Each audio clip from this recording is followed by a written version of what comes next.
Okay, everyone can see my screen, right? Yes. Awesome, thank you. So today we're going to talk about minting. So this is a big change since our previous lessons, because so far we've been just consuming UTXOs that are on the blockchain and generating more UTXOs.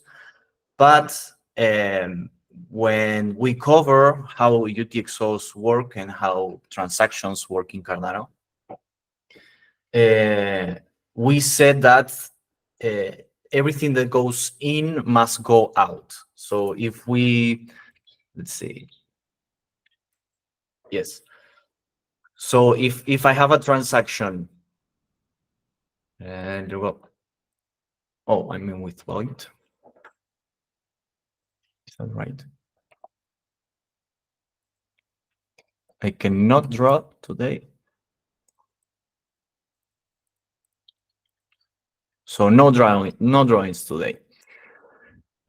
Maybe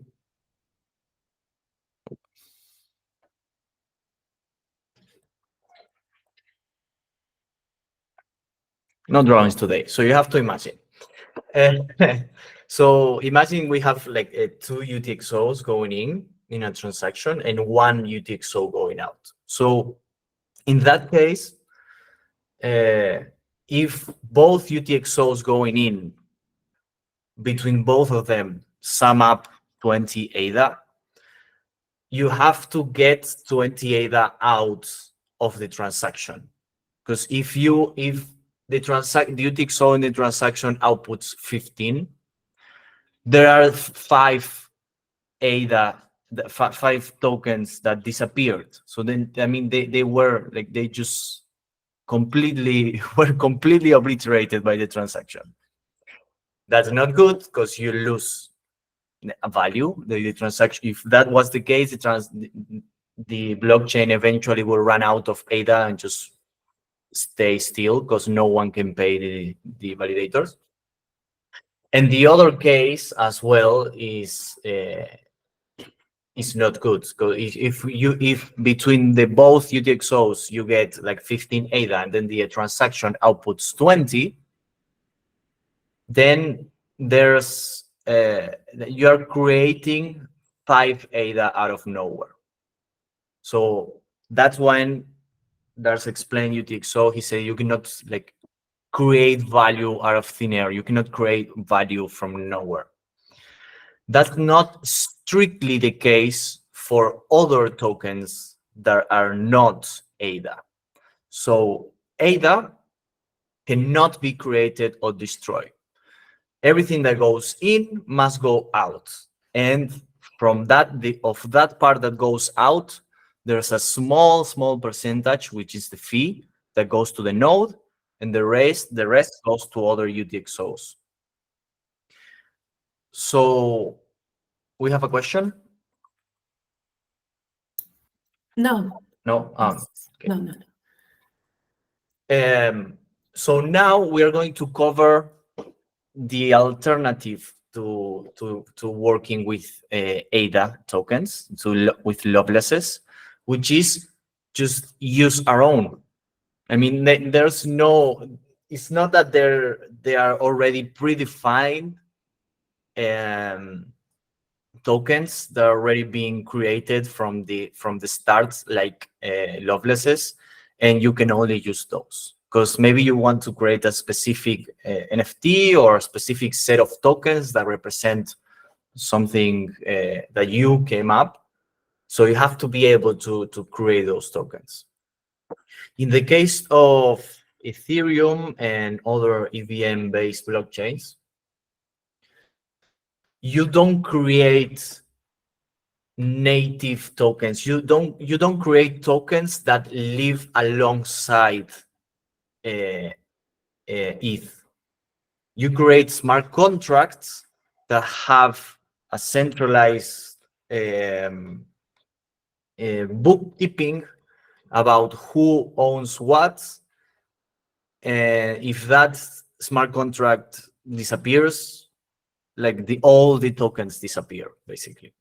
So the liveliness of a token in an EVM blockchain depends on a smart contract. In Cardano is different. In Cardano, as we already said before, we don't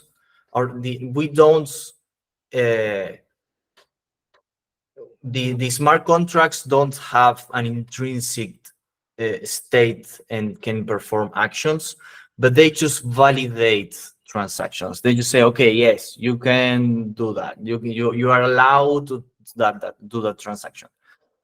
So in the case of minting, we have this thing called native tokens, which means that we are going to ask a validator, hey, can I just create these tokens out of nowhere? And the validator is going to tell us, based on the logic of the validator, is going to let us create those tokens out of nowhere. So that's, once they are created, those tokens are completely independent of the smart contracts. Now, those tokens are going to be there in the blockchain forever, unless you have some logic in the smart contracts, in the smart contract, that allows for the burning or like obliteration of the tokens, and the person that has the tokens has to willingly interact with that smart contract to be able to like burn the tokens. You cannot control tokens from a smart contract. The smart contract just allows you to create or destroy, or which is the same to mint or burn. So that's a really nice feature, a specific of Cardano, is that once you have a token, no one can take it away from you. So let's see. Let's start with value. So what is, when we consume UTXOs, let's serve docs.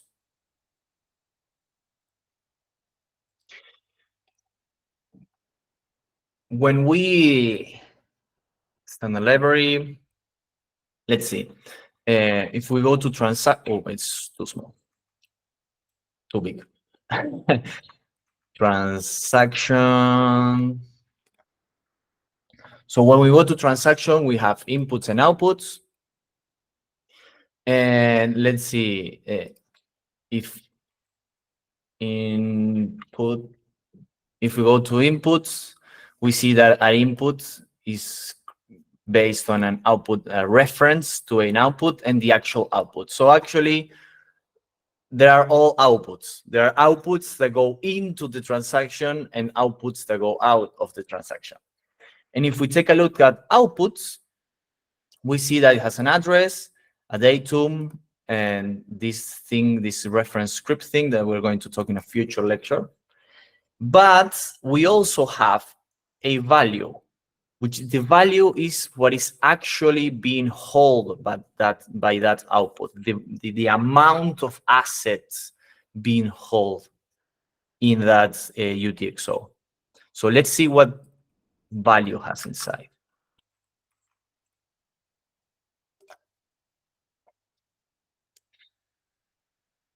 As you can see, we don't have access to the constructors of value. We just have the type value, but there are, I mean, if we look at other types, we see that we have the actual definition of the types, but not for value.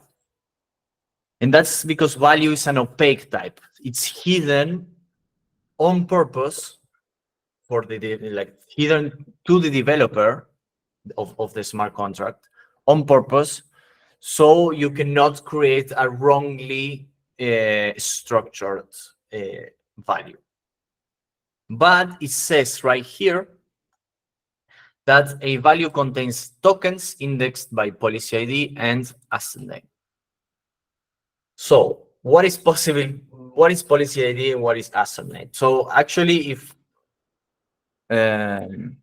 Aiken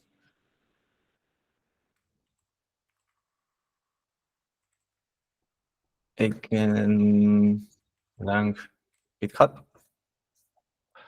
If we go to the actual implementation of Aiken, now we are doing something extra, and we look for the type value. Let's see, type value.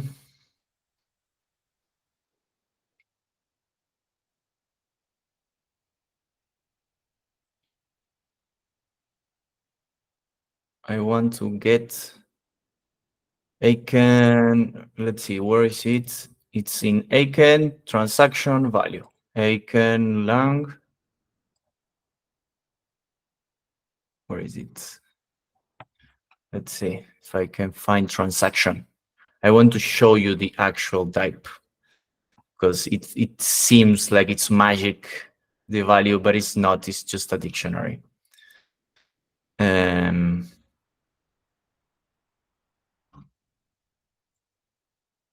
Let's see if I write just value.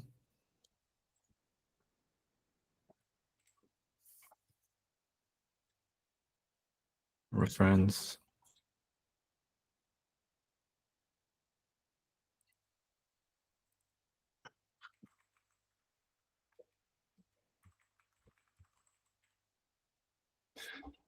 Transaction.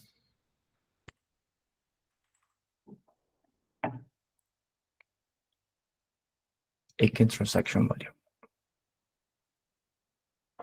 Well, I just found it yesterday, so I don't know why I cannot find it today.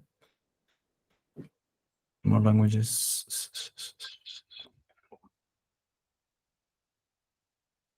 So let's see. Oh, I know why. Because we are in the actual implementation, but we have to go to standard library. And here in the standard library, type value. There you go. If you're in the wrong repository, you will never find it. So we have this public opaque type called value. And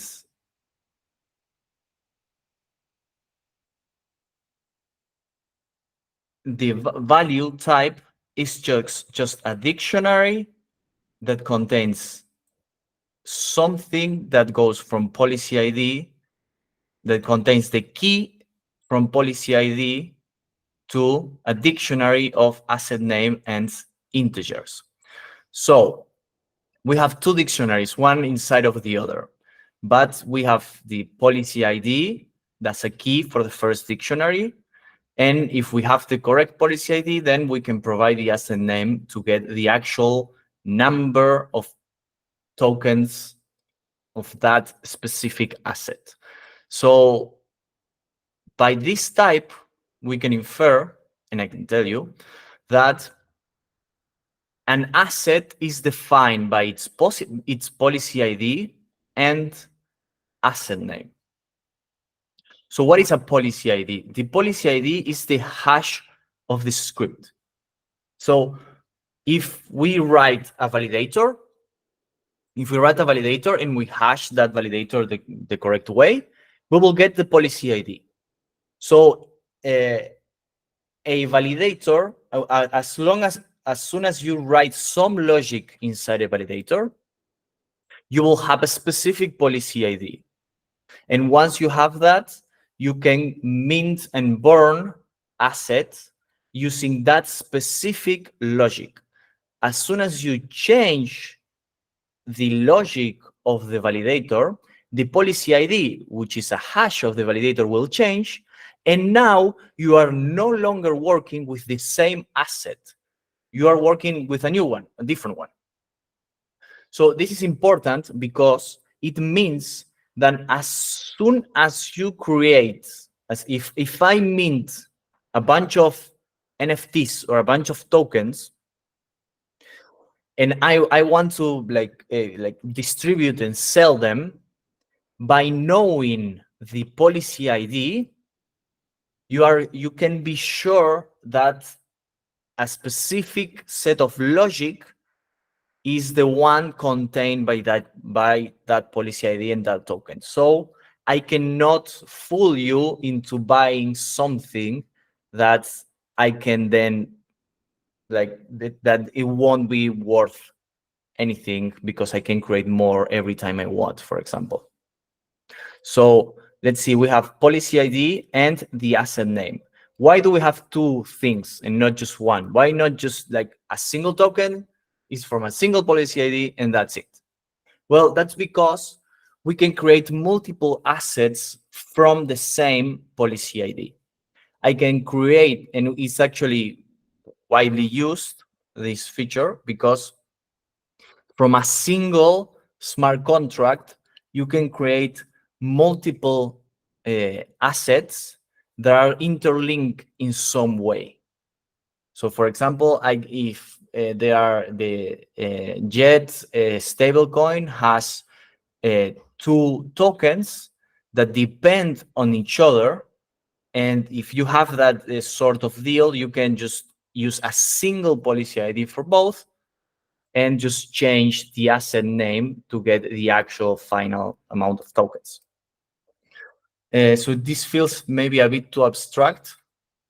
So let's actually write a validator that means something.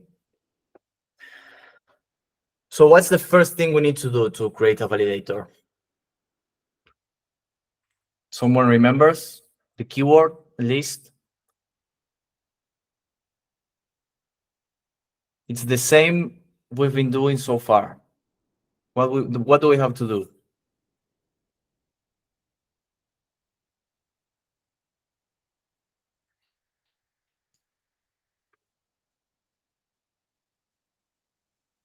We have to create a validator function. Well, Yes. or without the parentheses to if it is not parameterized. Perfect. Perfect. Exactly that. So we create the validator expression.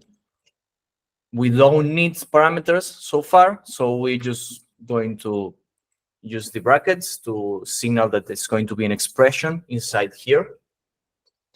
And as we said before, every validator is just a pure function, so we have to create a function with the fn keyword, and we have to name it. I'm going to name it our first minting policy. We're going to name free tokens because we're going to get them for free. And here to do, this returns a Boolean. And here we used to have the redeemer, sorry, the datum, the redeemer, and the context. We used to have three different parameters, but that's to consume UTXO. That's to create and consume UTXOs that you need to provide the datum. But in our case, we are not locking or unlocking. We are just minting values, minting or burning. So in our case, we don't need a datum. We just need, let's name it properly, redeemer and the context. And the redeemer, same as before, can be of any type, but the context is actually the script context. Same as all the spending validators we were working with so far. It's a script context. I think it's not running. I should get an error or screen reload window because I haven't imported a script context. There you go. So I have to import script context and I have to implement. This is the only change from what we've been doing so far until now is to remove the datum that it used to be here. And now, both the LSP and the compiler will understand that this is a minting policy. So to create and burn tokens without any sort of restriction, what do we need to do? Well, we need to accept all transactions, basically. So like any transaction that wants to mint using this validator has to be able to do it without like any sort of restriction from the validator side. And we already did that, actually. In the first lesson, we already did that for consuming UTXOs from the validator. In this case, it's for minting, but the logic itself is the same. Just accept everything, and that's it. Like, that's just the laziest and useless minting policy ever, because it means anything. Like, the tokens minted by this are worthless because anyone can mint them at any point in time. So, but it's the first one that we got. So let's use this. To get started, we have the server running. Let's build this using Aken build. 0 errors, perfect. And now let's go to the off-chain code for the mint free token. So Bob, this is pretty much the same as before. We already created Alice and Bob prior to in the first lesson, so that's the same as before. Once you have your keys, we select the keys, we select the smart contract. We have, as you can see here, the minting, the name of the file .free tokens, the name of the function, and we get the compile code. From here, we have to create the actual token that we need to mint. And we already saw that the token depends, let's see, we already saw that the token is a dictionary that depends on is formed by the policy ID and the asset name. So in ByteString, we just need to combine them, first minting policy and then the name of the token as byte strings. So this one's what we're going to do now. We just get from the policy, that's the actually compiled code. We get the policy ID, which is the hash of this policy. And then we add the byte string form, as you can see, hex encoded byte string, of whatever like the name that we want to use for our token. We can use free token, or we can use free token ABC 2024. So that's going to be the name of our token. And then we want to create a new transaction. This is the new part. We don't want to send to an address, and we don't want to consume, to spend from a validator. Now we want to mint assets. So we'll use the mint assets function. These mint assets take the actual asset, this token that we just created, combining the policy and the name of the token.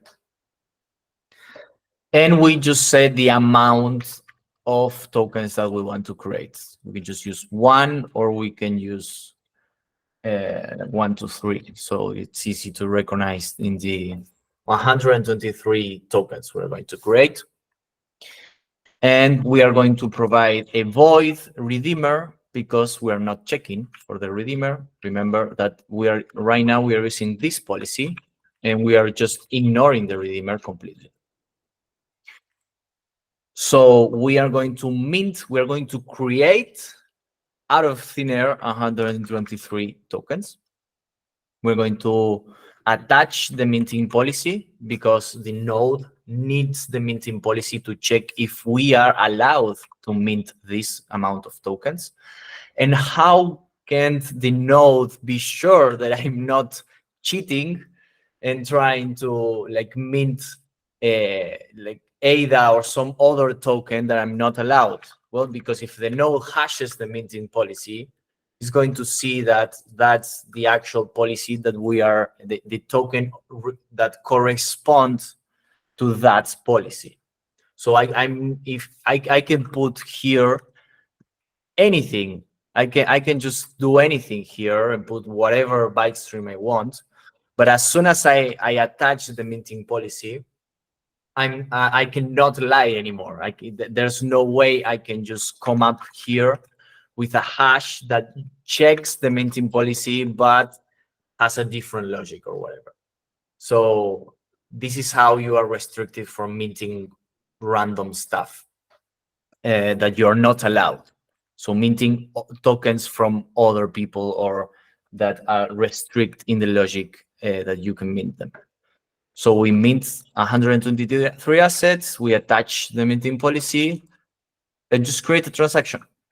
And the tokens will be created, and they are going to be in our wallet, in the wallet of the person that executes the transaction.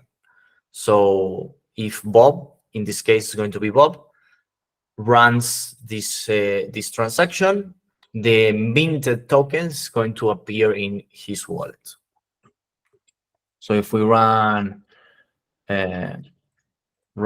script off-chain lesson 3, lesson 3, and mint free token.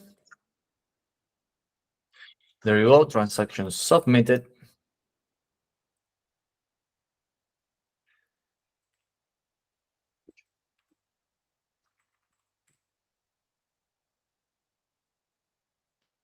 We go to preview.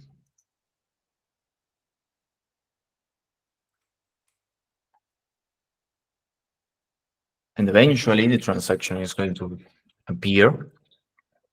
But we can also check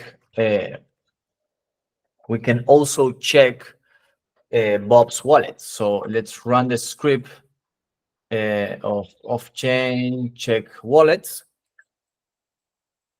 There's going to be a ton. There's, as you can see here, Bob's UTXOs. Bob has this huge UTXO with a bunch. We have the list of assets is a lot. We have like 30 ADA. And then we have a bunch of assets. These assets were created running tests for this lesson. So as you can see, we did this a couple of times, and we always create one token, this time 2 tokens. But if you see right at the end, the last asset that we have here says 123 tokens of this specific asset. This specific asset is actually the one generated by combining the minting policy ID with the free token ABC 2024. You cannot see it right here because it's encoded, but if we go back to the browser, there you go. Let's zoom a bit. So in this transaction, as you can see, the address is Bob address, and the ADA spent is 0.2 ADA, which is the cost of running the validator, the thing that the node charges us for running the validator. And the tokens received is the free token ABC 2024, and we got 123 tokens of those. So we minted our first set of tokens, in this case 123, and from now on, as I said before, these are native tokens. From now on, I can just use these tokens pretty much the same as I can use ADA. I can send them to other people. I can, that's pretty much it, like send them around and lock them in smart contracts. And I can do a bunch of stuff, like pretty much everything that I can do with ADA, I can do this with these tokens. Because now these tokens are independent of the actual validator. So the validator only only cares when you are trying to create and when you try to destroy the tokens. Everything else, the validator plays no role. May I interrupt quickly, Yeah. Martino? Maybe you have said that already, but I mean, on Ethereum, for example, people are very excited about their ERC20 tokens and NFTs and so on. But Ethereum doesn't have native tokens, so everything is done with smart contracts. And one of the effects is that what you just said, that you can send it. On Ethereum, if you send this, I mean, it's a different process. So sending Ether and sending a native or a token on Ethereum is different. So sending involves a smart contract. And that means that on Ethereum, depending on the token, there can be special logic for sending it. So there are, for example, on Ethereum, you could create a token that each time somebody sends it, a certain percentage of the sent amount goes to whoever, like the creator of that token. Or they can even modify the amount of tokens in your wallet. So there are tokens on Ethereum, like weird ones, that every night at midnight readjust the amounts of tokens that are in circulation in the whole world, basically. So they reach into your wallet and change how many of those tokens you have. Whether that's a bug or a feature is like a different discussion, but on Cardano, at least, that's not possible. As you very correctly said, I mean, only minting and burning is controlled, but once you have them, you can do with them whatever you please. I mean, there's no way, like on Ethereum, to somehow influence where you can send them or what happens if you send them, or to change the amount or anything like that. So that's a clear difference between the native tokens on Cardano and tokens on other blockchains that simulate them with smart contracts. Exactly. And another thing that is not possible in Cardano is to block you from using those tokens once you have them. So you could, and there has been cases in Ethereum where they have like a blacklist or a whitelist or something like that. And if your wallet belongs to one or the other, you can send the tokens, else you cannot, and they can freeze your assets. So that's not possible in Cardano. That's also, like as Lars said, a matter of discussion if that's good or not. But I find it freeing knowing that it's not possible, at least in one blockchain. Yes, definitely. Okay, so now we have these tokens. Bob actually has the tokens, and he can do whatever he wants with the tokens, send them whatever, but we are not interested in that because now we want to keep going. We want to create more. I mean, if Bob tries to charge for these tokens, no one is going to pay him because everyone can just mint more tokens. So let's create a minting policy that only Bob or only a specific subset of people can mint. So now when we need a new validator, so let's create a new validator, and in this case, it's going to be called signed tokens. And because this validator is a minting policy, we don't need the datum. We actually cannot use the datum. And okay, so we are at the same point we were before, but now we want to do two things. One is to make sure that the transaction that is trying to run these signed tokens is a minting transaction. And then because it's a minting transaction, we can check if the correct person actually signed it. So same as we did before, if we go to the Aiken transaction,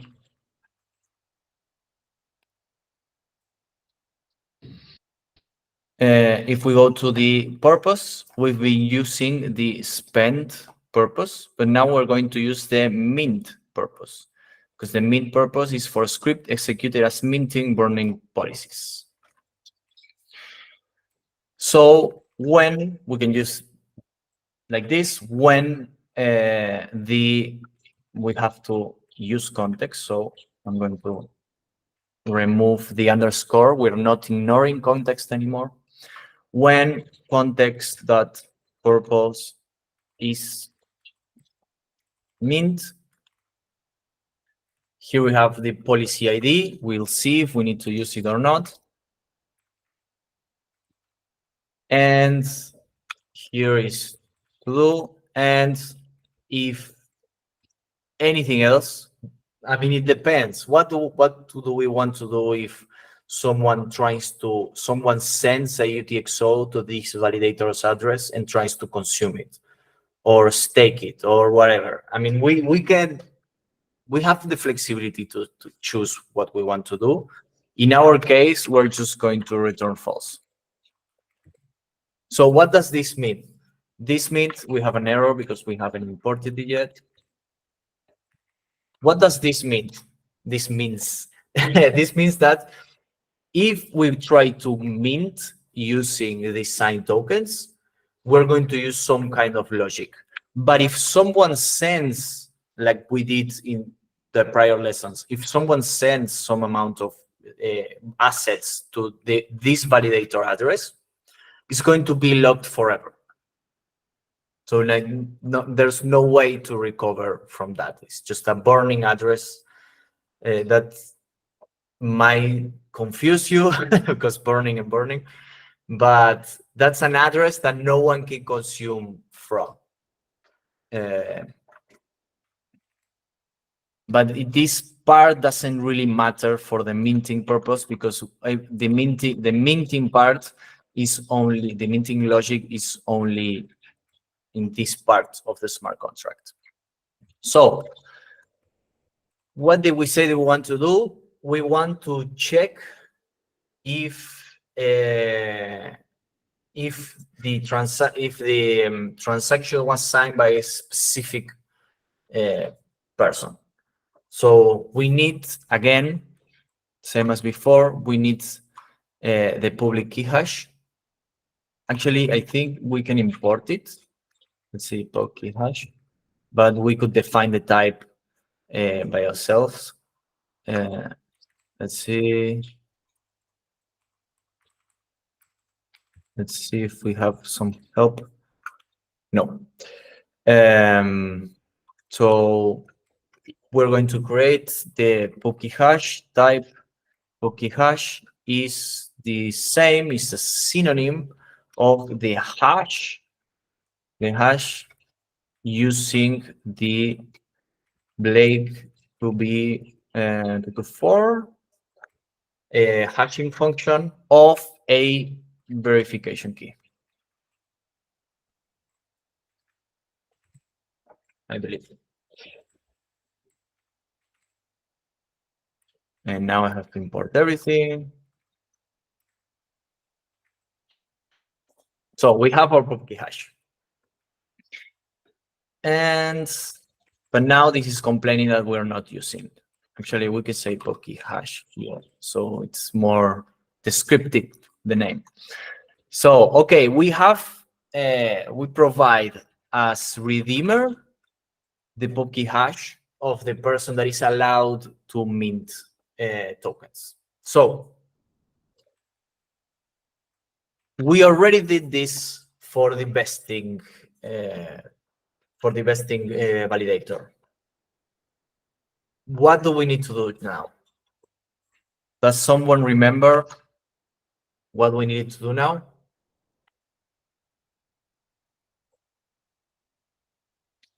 You can check if you want. You can check the code in your own copies of the smart contracts and see.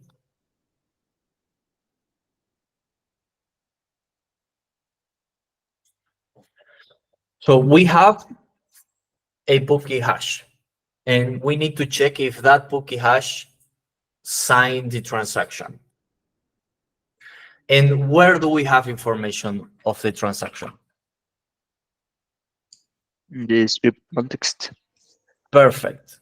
So in the script context, we have the information about the transaction. So we say context and we say transaction. There's all the information about the transaction. So inside this transaction, as we saw previously, we say transaction.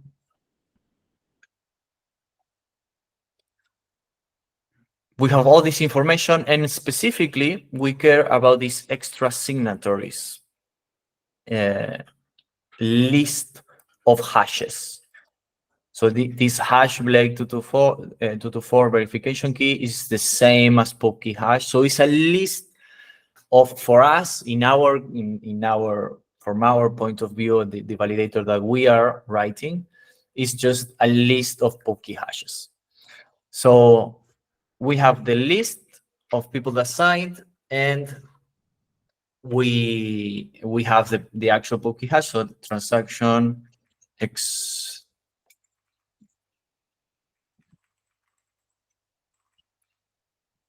So we have this list, and inside this list, we want to check if this PubKey hash in specific is there. And we had a function to do specifically that. If we go to list, and I don't want to search, so I'm going to search here, has. Where is it? Or somewhere, has, here. So figure us out where the list contains the given elements. We already used this to check for this exact same thing. And so we want to check if this list has this element, and it has to be both the elements of the list, and the element has to be, of course, of the same type. So we say list has, we provide the list, and then the element that we want to check, PubKey hash. We save, and we have to import the list. There you go. And this has function returns already a Boolean. So, and that's actually what I need. I just need a Boolean that tells me if the transaction was signed by the correct PubKey hash. So that's it. That's everything I need inside the actual logic of the validator.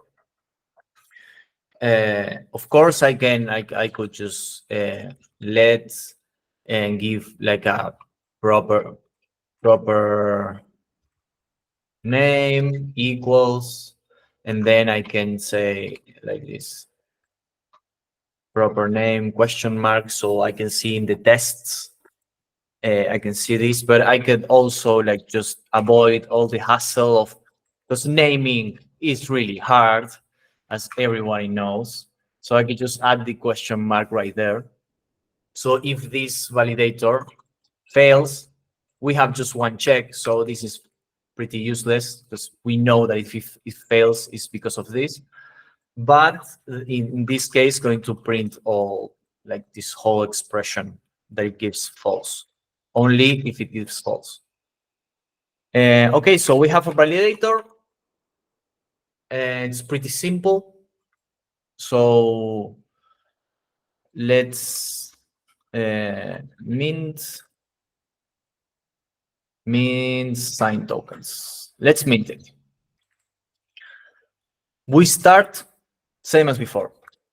Bob we select from the circuit key Bob wallet.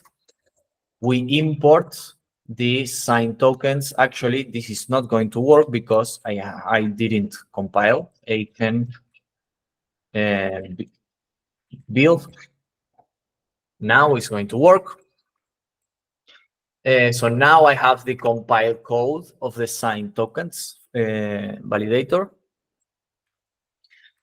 I do the same. I create the token based on the policy ID. If I do this wrong, the transaction will just fail and that's it. So you won't lose money or anything, but the transaction will fail every time. So you have to make sure that you are providing the correct minting policy, and we are adding this signed token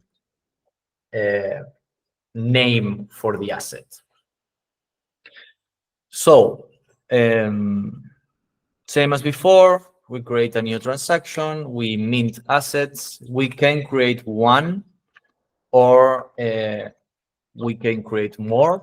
We are not limiting the amount here in the signed tokens. We're not limiting the amount. So we can just create any amount that we want. So I just 456. I create 456 tokens. But now, if you remember in the mint free tokens, we provided this data.void redeemer because we didn't care about the redeemer. But now we really care about the redeemer. So we provide the POP-key hash of Bob's POP-key hash as redeemer. If we don't do this, we won't be able to compare anything to the list of signatories, so it will fail. And we attach the minting policy, and of course we have to add a signer. We have to make sure that Bob signs the transaction. So we add that to the body of the transaction. We added this Bob's signature to the transaction, so it's available to our validator. We complete the transaction, sign, submit, and that's it. So let's run it. So clear run script off-chain lesson 3 mint sign token. Submit a transaction, so it compiled properly and it worked, it seems. And now let's see if we have the transaction already. We don't, but I'm sure that if we check the wallets, where is it? It's not yet. Here we have Bob's UTXOs, and I don't see 456 anywhere. So it's not there yet. We might have to wait a bit. While we're waiting, could you please show Yep. me the minting policy again? Sorry. Sure. Can you see? Yes.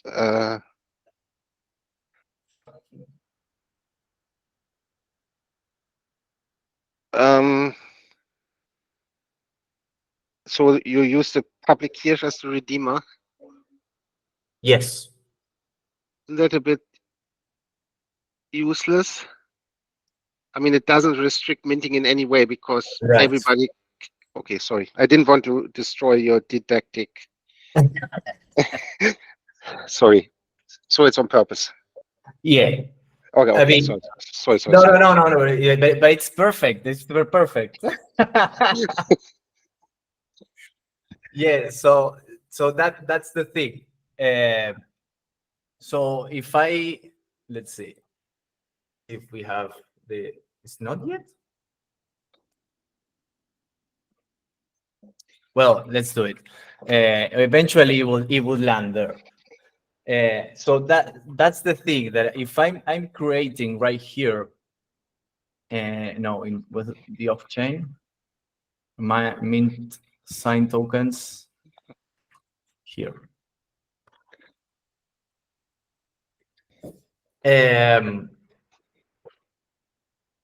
So when I'm creating the policy, I'm providing the pubkey hash. So, I mean, the policy itself trusts me that the only thing that it checks is that my redeemer matches the person that signed. So all I need to do is to be myself, the person that signs the validator. That means that virtually anyone, I mean, anyone that actually owns the pubkey hash that needs to sign can create these tokens. Let's see. Hang on. What do you mean by owns the? I mean, everyone can, right? I mean, you just pick the redeemer to be your own pubkey hash. Yes. So if we come here and we say Alice here. I know, but I need to change this one. Yeah. So exactly that. So anyone can change it. Like if you want to use this, that's the point. If you want to mint these tokens, you just put your pubkey hash right here, and you can mint them. So providing the pubkey hash by itself is not necessarily a constraint. What you need to do is to make sure that the actual policy, the hash and the actual bytes of the policy are dependent of this pubkey hash. So in this case, we have to provide the same pubkey hash as a parameter. We parameterize and we ignore the redeemer.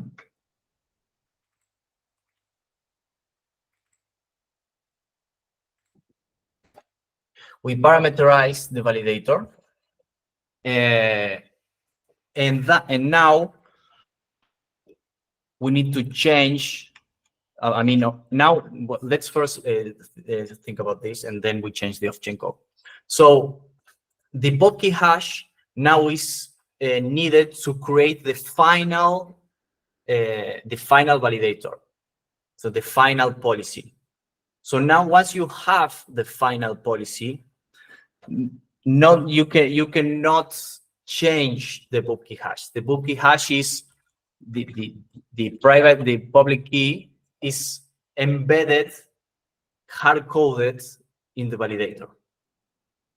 So now, if someone creates the final validator and uses to mint something, someone else can try to mint, but by providing any redeemer, because now, as you can see here, we're just ignoring the redeemer.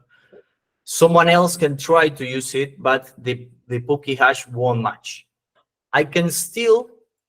What I can do, I can still create my own final validator, providing my own pubkey hash, but that will change the policy ID, the hash derived from this logic, and that means that we will have different tokens. I could name them the same, but they will still be different. Make sense? Let's see if I still have this open. Yes. So I could name them the same. Here the asset name. I could name them the same, but because the policy ID is different, and we said at the beginning of this lesson that the combination of policy ID and the name is the thing that defines the token, it will be a different token. So I could actually name, and I did, like generating tests for this lecture. I did generate multiple different tokens As you can see, we have 456 signed tokens. But if we go to my address, I think it's better shown here. I could generate like any amount of tokens. Let's see. Where is it? There you go. 457. Because I already minted one. And now I have this was like exactly what. So I already minted one prior to this lesson. And now I minted 456, but I have 457. That's because the combination of policy ID plus the token name was the same in both cases. So it means that it's the same exact token, and I can, it's the same thing. So it gets like merged into a single thing. There's no monoids here, so I don't. But it's a monoid. I mean, we already covered Haskell, so that's exactly that. Like all these values are monoidal. So now we have to modify the signed tokens, and I think I don't have that.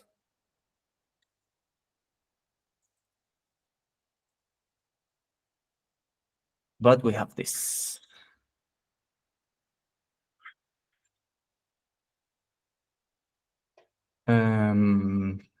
No, wait. NFT. So there you go. So we want to construct mint site tokens. Mint site tokens. So now we want to provide Bob's spooky hash. We want to apply the validator. Actually, we can just do here instead of a script. As yes, that's why it's super easy. That was why. So as you can see, we have this apply params to script right here. And that's what we're going to use. Instead of use the final script, we're going to use this apply params. So let's do apply params to script from Lucid. And it takes the Pluto script. Let's see if I can do with mouse. Yeah, Pluto script, and then the parameters. So params to script, yeah, Pluto script, and then the parameters, pub key hash. It's a list of parameters. Bob's pub key hash. And why this doesn't format nicely? So, and now this is the key, like the important part, is that now this policy, the final policy, depends on Bob's spooky hash. That's the key. So now not anyone can use this policy. It's only Bob. And if we run again, let's see.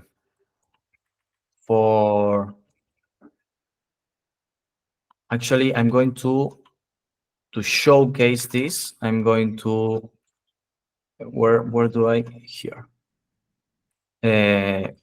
Console log Bob's public hash. No. There you go. So this is what I'm going to do to just showcase that. I'm going to mint 7 of these signed tokens using Bob's spooky hash. Runscape of chain this means signed. Okay. And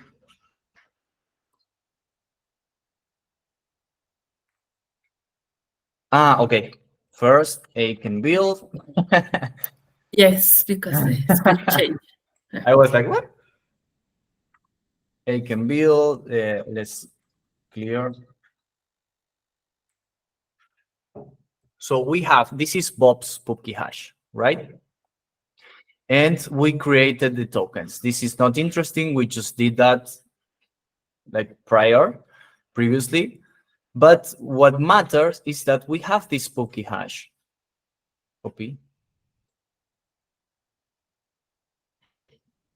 And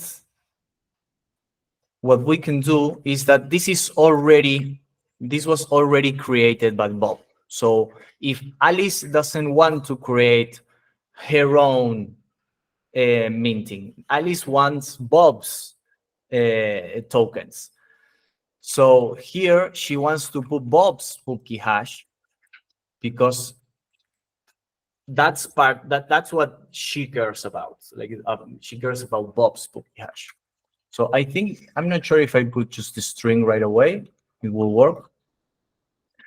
But now let's use Alice. Now Alice wants to mint.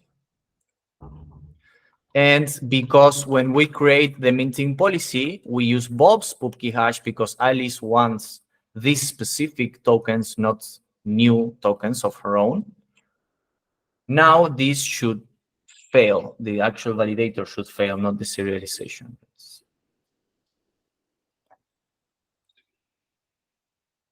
There you go. The provide Bluetooth code called error. So it's not. So the actual minting, the actual policy was constructed correctly, and we provide values of the correct type. But the Bluetooth code chose to negate me the minting policy, like to create new tokens.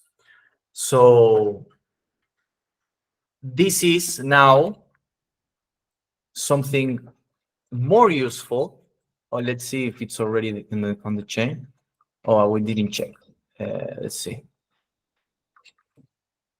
Let's see Bob's tokens. Cool.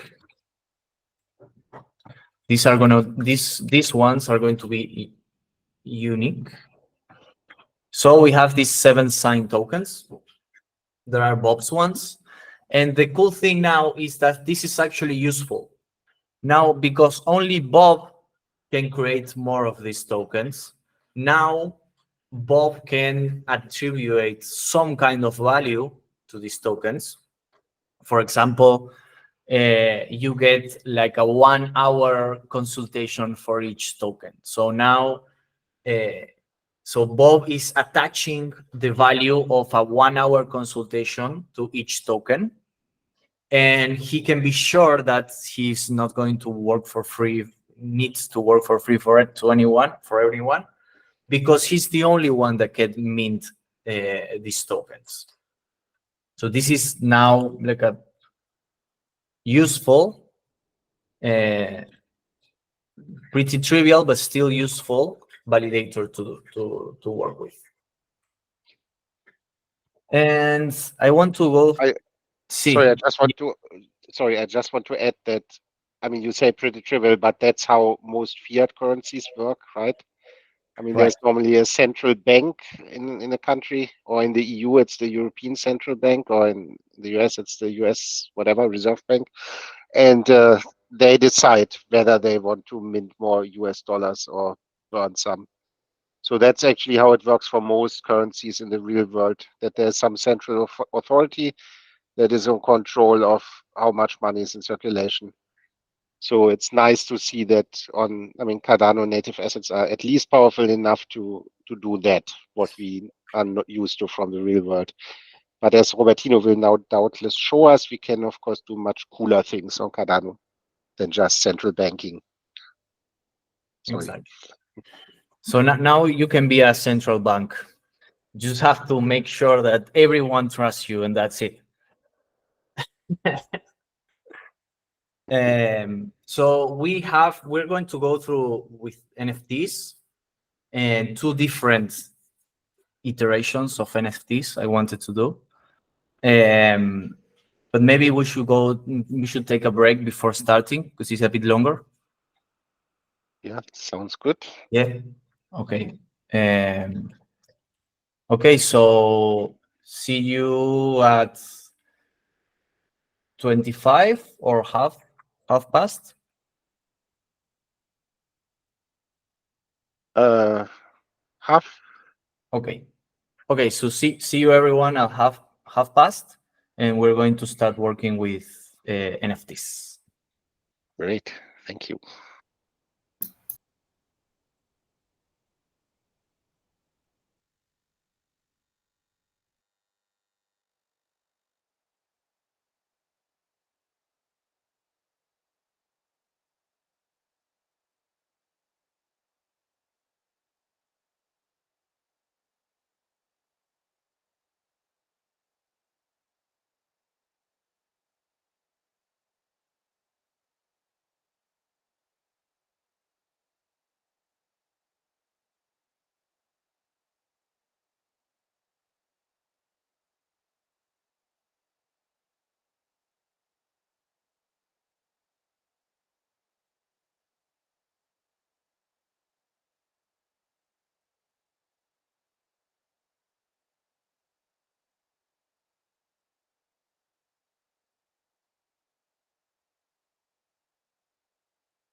Okay, everyone's ready?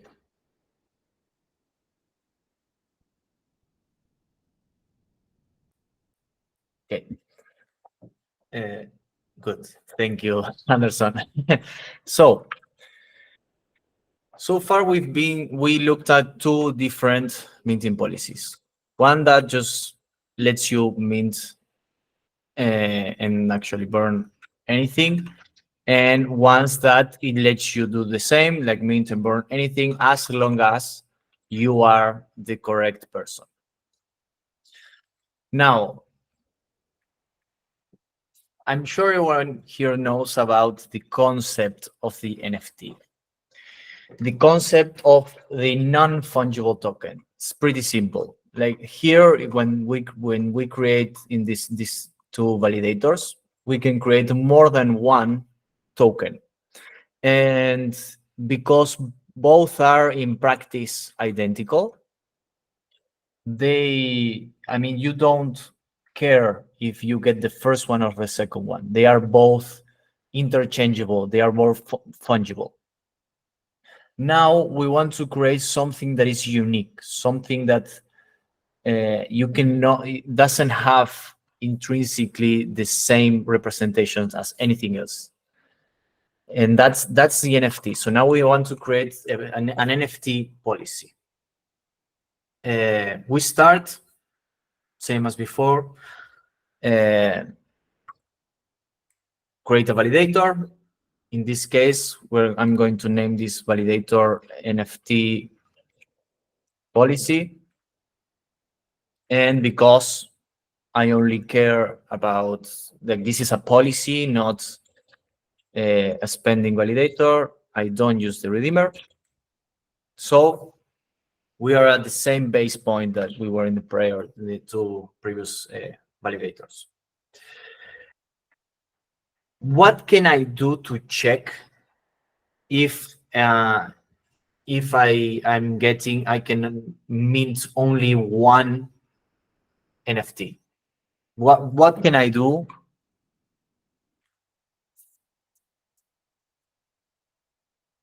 We have questions? No. No, it's only a notification for Meet. So we saw that we can, like here in the off-chain code, we saw that with the minting policies that we currently have, we can just choose this number right here, the amount of tokens we want to mint. So what should we do, like in this case, in the minting policy case?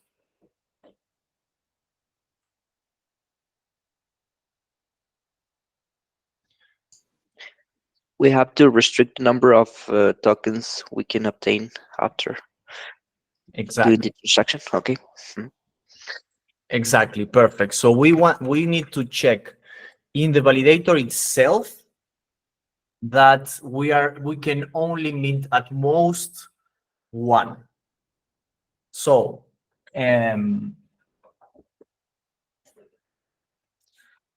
let's see. First, we need to check that we are minting, that this validator can only be used as a minting policy. We can do exactly what we just did before. This when context, actually I have this, when I have this that creates that creates it automatically because I'm lazy. But there's a different way. There's a different way as well. So both are like useful depending on the context. In this context, they are interchangeable. We can check when the purpose is mint and else false, or we can do the same but with a single line. We can expect that the, let's see, context purpose, the purpose of the context is a mint transaction, and this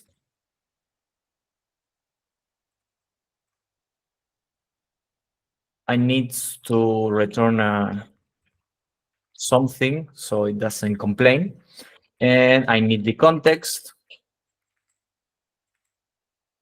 There you go. So this expect mint is the same as pattern matching with the when, with the caveat that by using the expect keyword, I'm saying to the compiler, if it's mint, we're going to keep going. If it matches anything else, it fails. So the compiler will just add the instant failure. It's going to negate the transaction for any other constructor that is not mint. So I can just, by doing this, I can just like keep going right here. And if it's not mint, it will just fail at this point. So now that I can keep going, I know that this is a minting policy. And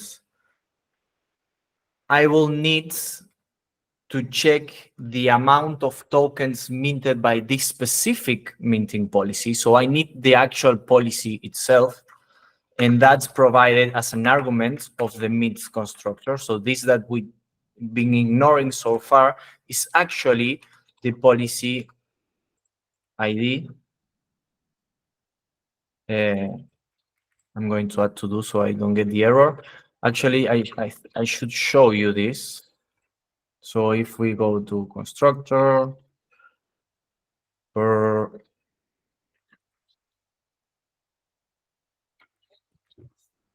script purpose, we have as an argument the policy ID. So I just named, I can name it however I want. I can bind the name, the value to any name. I choose to use policy ID because it's descriptive. And I think it's going to be too cumbersome to rewrite everything after explaining that you should only be able to use it once. So I'm just going to cover that right now. So we need both the policy ID to identify the token and the token name. So we need to provide the token name to the validator. And we could do it, as I said before, using the redeemer. But we saw that that's not really the best idea because we cannot trust the redeemer by itself. That is going to be, it's not going to try to game the validator. So we have to hard code the name of the token name. And the token name, it's, I think it's called asset name here. Let's see. Yeah. So it's an asset name, but this is actually just a byte array. So we have now, like available for us, we have the token name and we have the policy ID. And we just saw before that that's exactly what we need. We just saw right here that is hidden from us in the docs, that's the only two things that we need to identify a specific asset. So if we keep going like this, we could check that the minting policy only, like what now what we need to do is inside the context, we have all the outputs, and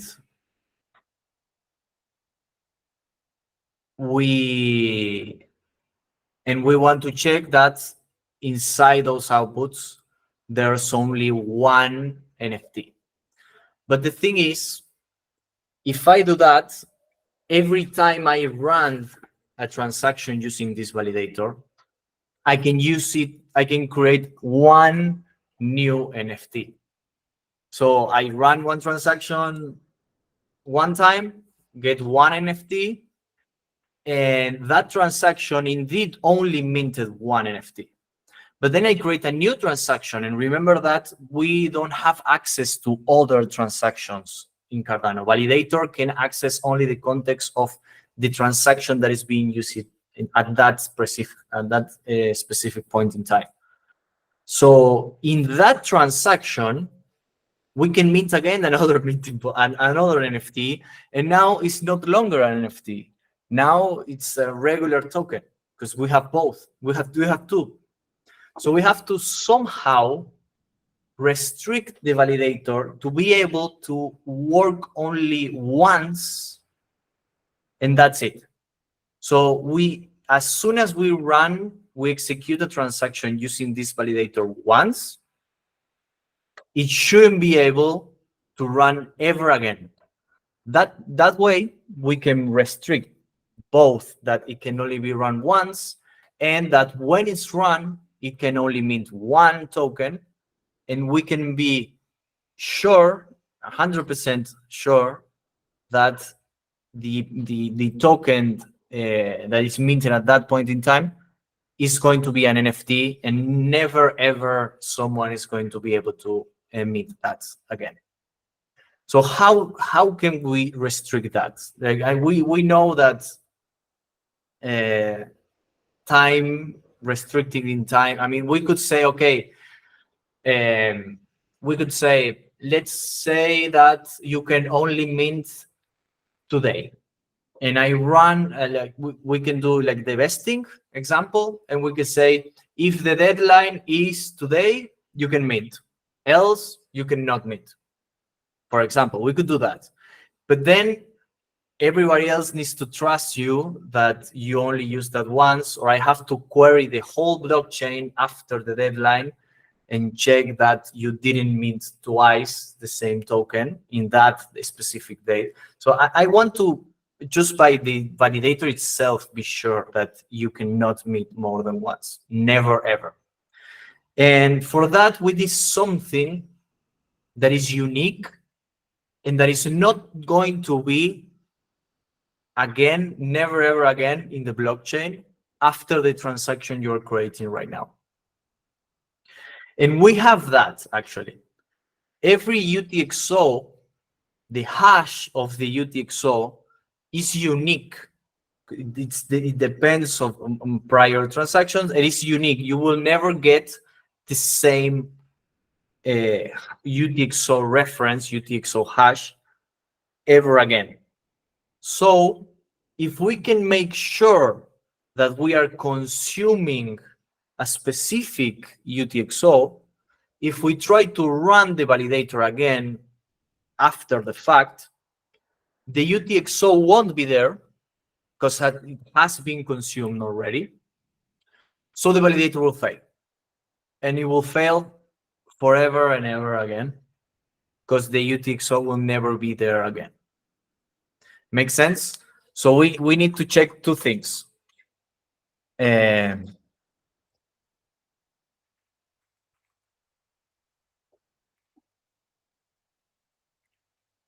First, validator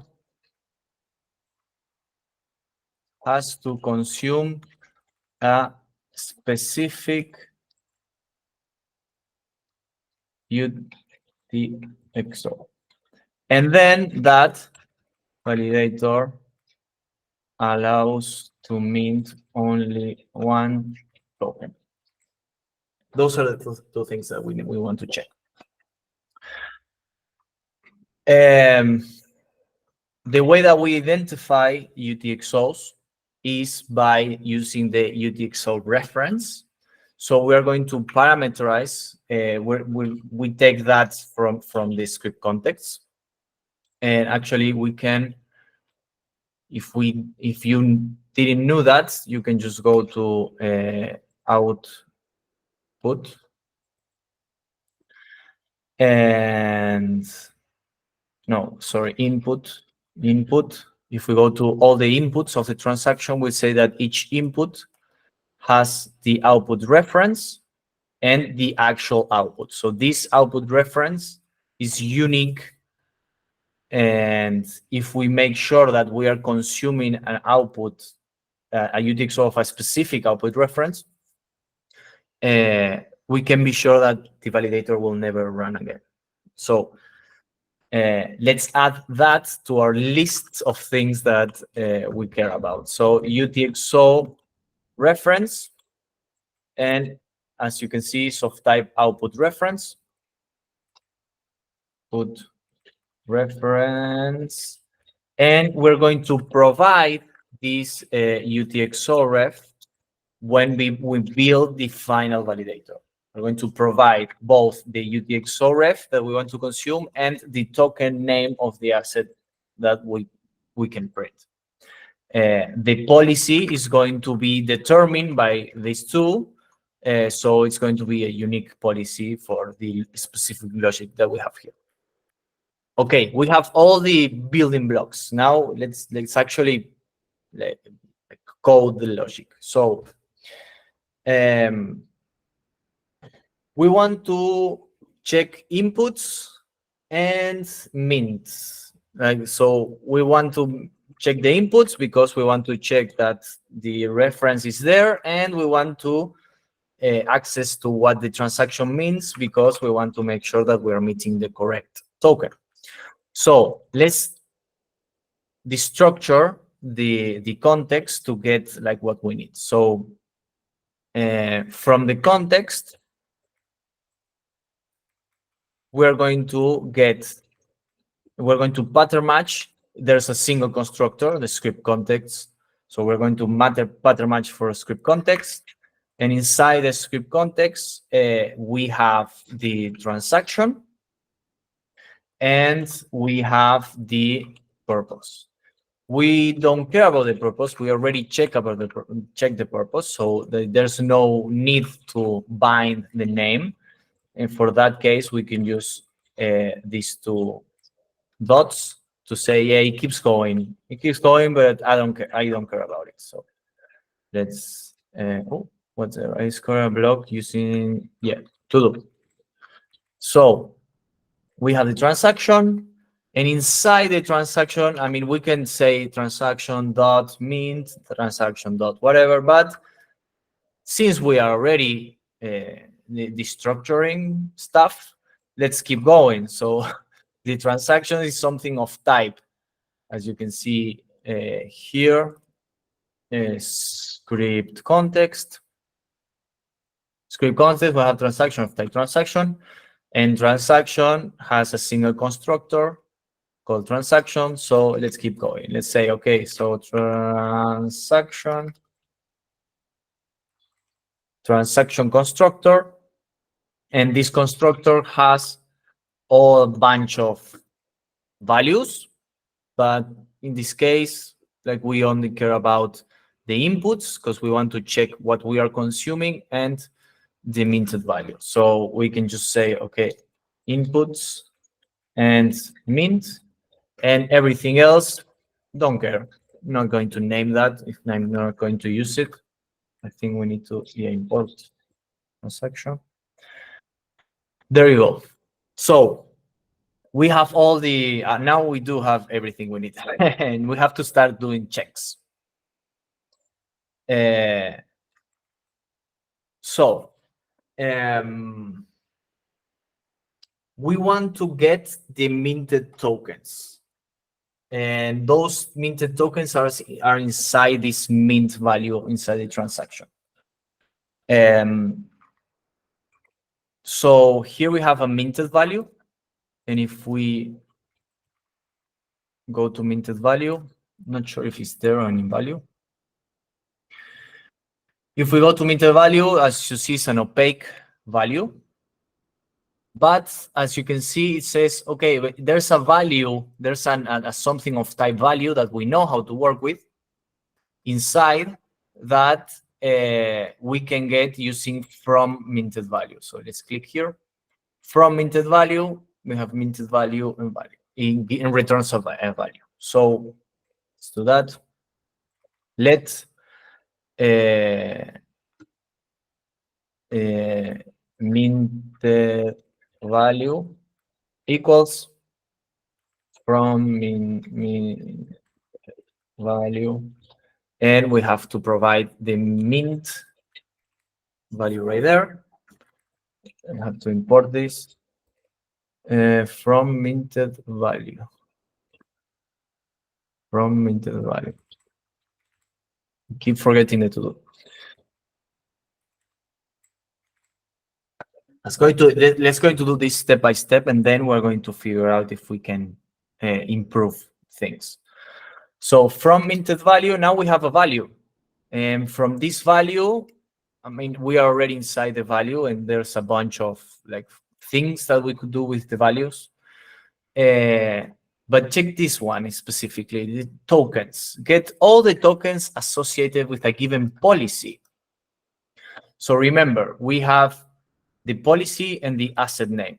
So this doesn't give us exactly what we need, but it moves us one step closer. Now we are, instead of having this abstract value that we used to have, we will have a dictionary that contains asset names and integers. And the asset name we already provided as an input right here, token name. So we can use that. So we can say, okay,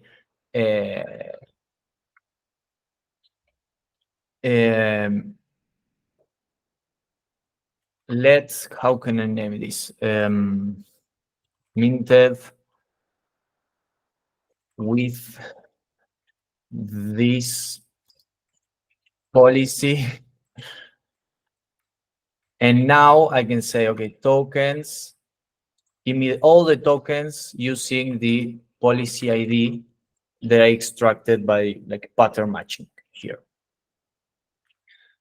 And token takes two values, the value and the policy ID. So here I can say minted value. I have to import this. No. Tokens.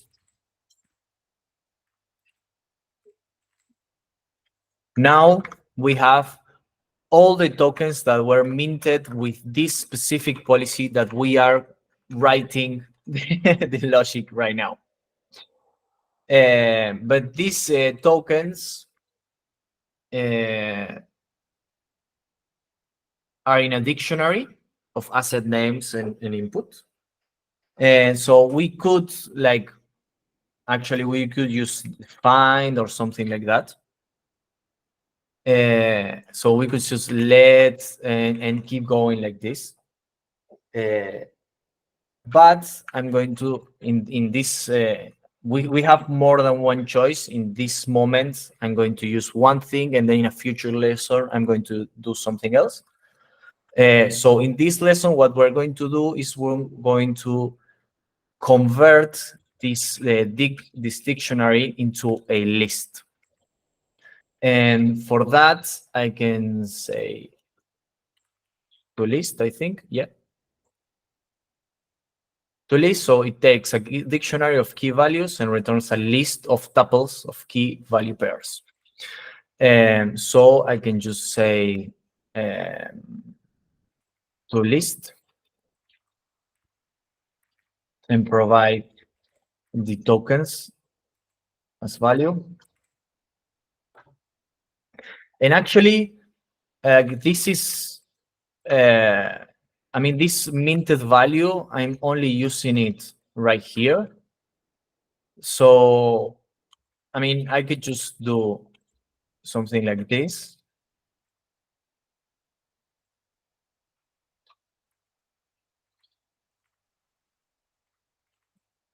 And I mean, it works. I mean, there you go. But it's what we need. We removed a bunch of code that wasn't needed because we're not reusing those variables anywhere else. But now it doesn't look like quite nice. I mean, we know that in Haskell we can do composition and it will look beautiful. So here we have something like that, sort of like a reverse composition that, depending of your programming language of choice, you're going to name one way or the other. But here we have this that I'm not sure if it's in the standard library. we have this operator that is not present there. So I'm going to just tell you what it does. This operator, like this, it's the pipe operator. So it takes something from the left, some value from the left, and applies it to a function to the right. We don't have current functions here, like in Haskell. There's no currying going around here. So this has a specific way of working, this pipe operator, that it has to take a function that takes only one parameter, so you can partially apply the functions until it takes only one parameter. And if you don't specify anything, it will just try to apply to the first as the first parameter. Else you can like leave a hole in purpose. For that, we'll see that, I think, when we see the stablecoin the stablecoin lesson, maybe we'll see how to use this in a different place. But for now, you know that you can just partially apply the values and use this. So this minted with this policy can be rewritten as first we have the mint value. This is the initial value. And then we pipe that value into the from minted value. And because the from minted value takes only one argument, it's going to take the mint argument and put it inside here. And then we wanted to get the tokens for that. So tokens, and tokens get two policies. Let's say two. I can go back actually to list tokens. Tokens gets a value, and a policy ID. And as I said before, this pipe operator always tries first the first value. And if it cannot, it will try other options. But because we don't need to do anything, I mean, we already have the value that we want as the first place. We can just ignore the value parameter and provide only the policy ID. And then we provide the to list that doesn't take any parameter. And these two expressions are equivalent. But I would argue that this one looks nicer. So I'm going to delete this. And this actually, you could, if this gets longer and longer, the formatter will like put it in a nice column. I won't do it because the formatter is really strict and it will just rearrange as it is right now. So I'm not going to lose time on that. But now we have a list of all the tokens that we're minting using this specific policy ID that we're writing right now. But we have all the, what we want to make sure is that we are minting, I mean, we could do this different ways, but we're going to make sure that in this case, the transaction only mints one token, and it's this one. You could, in theory, run multiple validators in a single transactions and mint multiple minting policies at the same time, use multiple minting policies at the same time. But in our case, we're going to assume that you just run this validator by itself, or at least this is the only minting policy. And so you should have like one output with the asset name that we are hard coding right now. So this minting policy, let's see. No, we don't have. This minting policy is a list of asset names and integers. What we can do, we can say, for example, when minted with this policy is, and then like say, okay, if this is an empty list, then do this. If this has a single value that is the, let's say, asset name, and the amount of that asset, then do that. And if, I mean, you could keep going if you have 3, 4, 5, or you can just say like anything else. There you go. So if you have more than one, you can do something else. So in this case, we want to fail. So we want to like, or call error. I think it should change it to fail. Yes. So if it's empty, we're not minting anything. We want to fail. If we are minting a bunch, we are also failing. We're just interested in minting a single asset name with, and that's it. We don't want to mint something that has a different token name, just the one that we hard coded. So now, and here in this to do, we can like keep going with the logic. But as we saw with the expect right here in the expect minting policy, if we only are interested in pattern matching for one case, for one constructor, we can just use the expect minting policy. We can use the expect keyword and fail for everything else.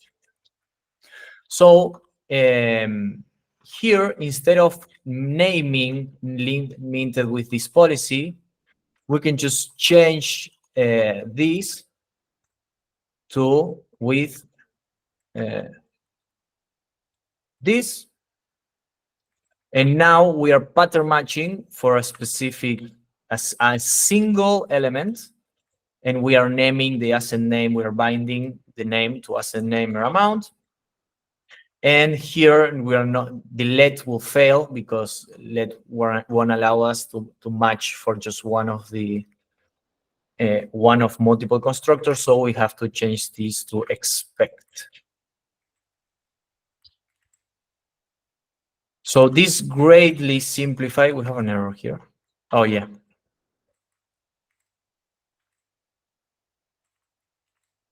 So this great, the error is still there. Let's see. I did something wrong. Oh, we have an extra pair of braces. Awesome. So, and this greatly simplified the logic. And not only that, so not only it simplified the logic, but also it gives us another point where the validator will fail without keeping, like, without trying to like evaluate more logic and spend more CPU units.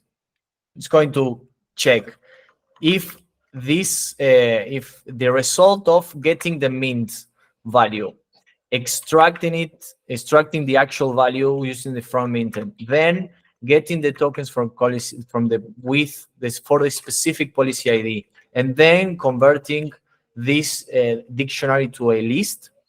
If that doesn't result in a list of a single value, it will fail.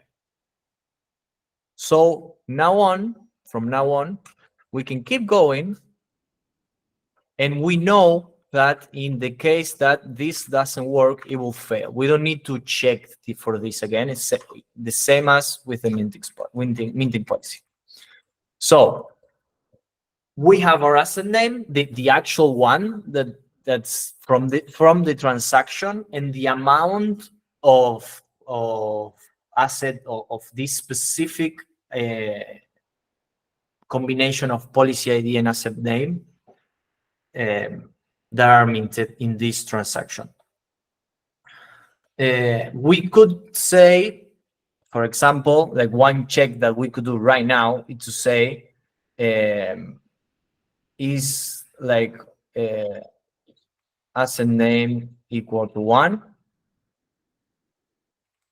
We could say this. Yeah, I think we should use 1 equals. That's it. The types of, oh, sorry, 1 amount. Sorry. So is the amount 1? We can already check that. We can check if the amount is 1 or not. So so that will be with what we have so far. This is good enough to know for sure that in this specific transaction, not everywhere, every time, but for this specific transaction, we are only minting 1 token. But we're not checking that if that token has the token name that we chose prior to the transaction when creating the validator. So we can add another check. We can say, and we want to know that if the asset name is equals to the token name. There you go. So now we have 2 checks that work perfectly well. And with this, you can be sure. Actually, I could have just started like this. Now that I see it. Like this, you can be sure that your validator in this specific transaction will meet only 1 token name, 1 asset of the token name you chose. So we have now this. We have now enough restrictions to be sure that you cannot meet both 2 at the same time. But as we saw before, we can run the same validator multiple different times in different transactions. So now we need to check one more thing. We need to check that a specific output is being consumed. So let's go back. Output, the specific input. Sorry, that's the dog. Specific inputs of the transactions are being consumed, and the inputs, as we said before, are outputs of prior transactions. So we identify them using the UTXO reference. So now we need to use these 2 values to check that. So if we come here and we say, okay, let's check. Let's check. Is the output consumed? Is the output consumed? So what can we do here? So let's see. If we go to the inputs, to the script context. Script context, we have transaction, we have inputs, and the inputs has a list. Inputs, the value inputs is a list of inputs. Input, and the inputs, every input in that list has the output reference.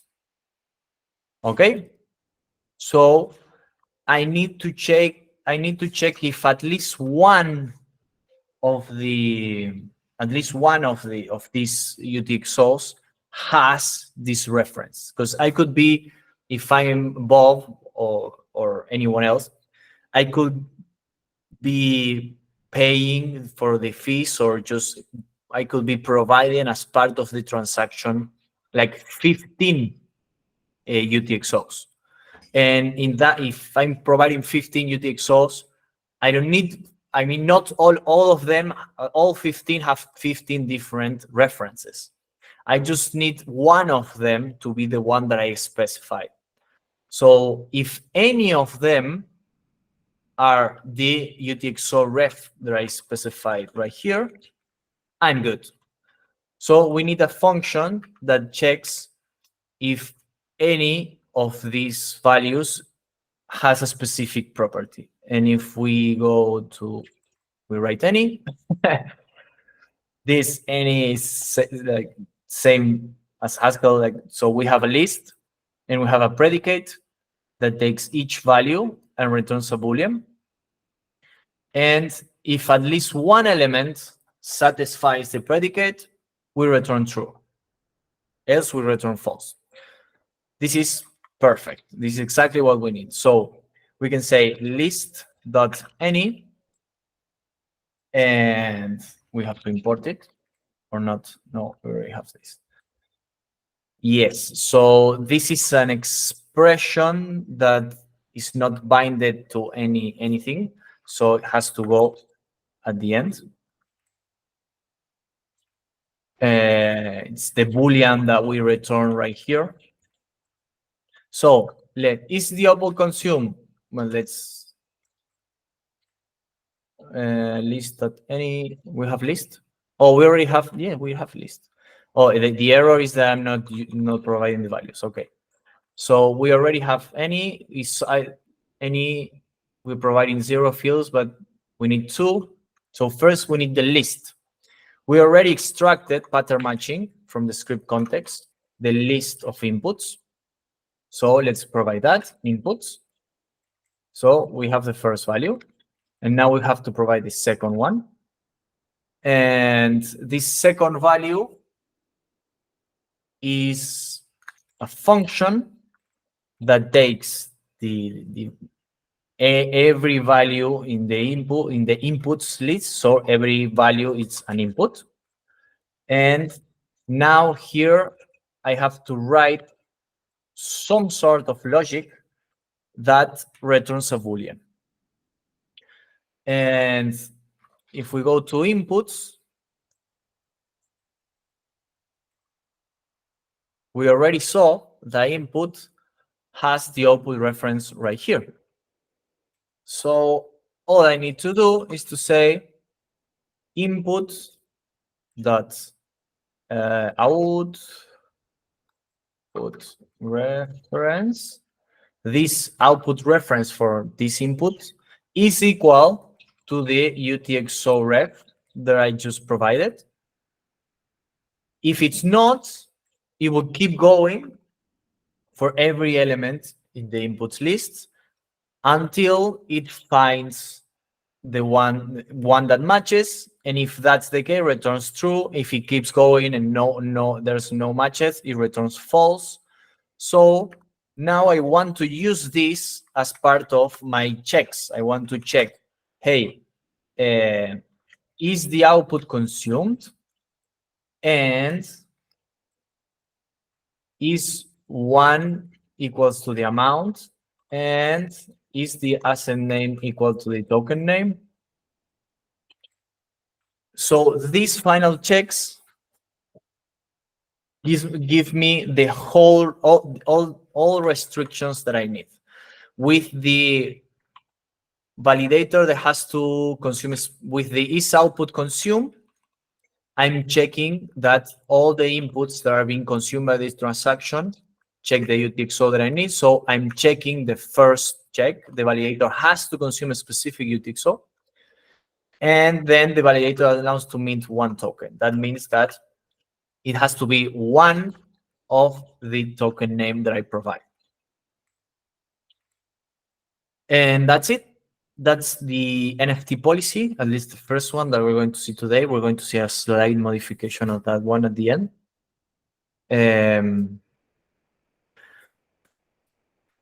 We could rewrite this differently if we wanted to. This is fine. I think this is fine. But you can also have the alternative of writing an any block, and inside is output consume, and this.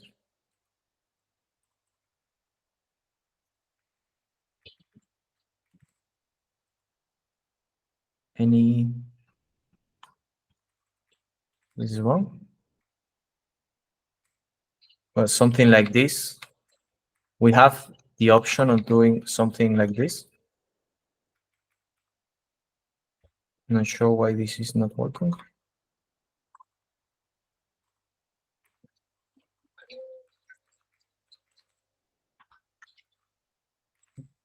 There you go. And we wouldn't be needing this. So if you find this more readable, that could work. But I think for performance reasons, this is better because any is like has to travel through a list and it's more expensive. And another option that you have is that here, for example, I once I have the asset name and the amount, I can say expect that 1 is equal to amount and expect that asset name is equal to token name. And if I do this, I can say expect that list that any, and here I have to return a Boolean. So if all those expects are correct, I can be sure that everything works as expected. So I just return true. Yes, you can mint the token. So there are different ways of doing this. I think this one will be more performant. But for now, let's leave it like the regular way, like this. We do like this final check at the end. And that's it. So this is all the logic that we care about is enforced by the validator, the NFT validator itself. So let's use it. Let's mint an NFT. So because the minting policy expects the UTXO ref and the token name, the off-chain code is a bit more involved. But before that, about the validator itself, there are any questions? Not in the chat. Thank you, Karina. So it seems that it makes sense. Let's see. Now let's mint an NFT. We're going to use Bob's wallet. So we're going to choose Bob's wallet and we're going to get his address. And here's the thing. Because we need to provide this UTXO reference, we need to get the reference of a UTXO that is under our control. Because if we choose a UTXO that is not in our control, we cannot consume it in the transaction that we want to mint the NFT. So there's no way for us to run the validator.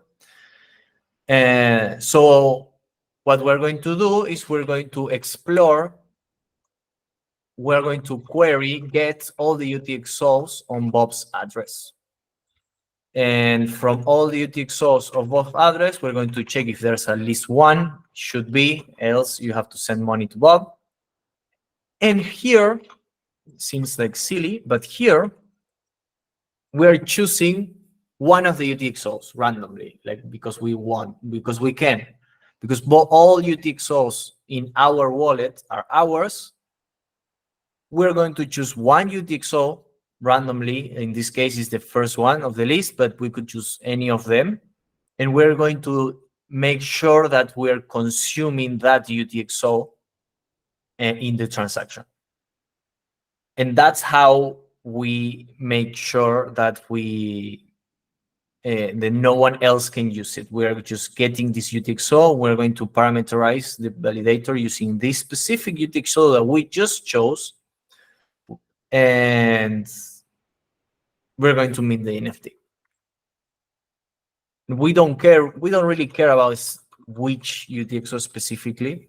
We just care that it's consumed, because we're not using the values in this output. We just want to make sure that it gets consumed, and that's it. So we create this type. We create a new constructor using the hash of the UTXO and the index. I'm not sure if we saw this somewhere. Oh no, but it's not.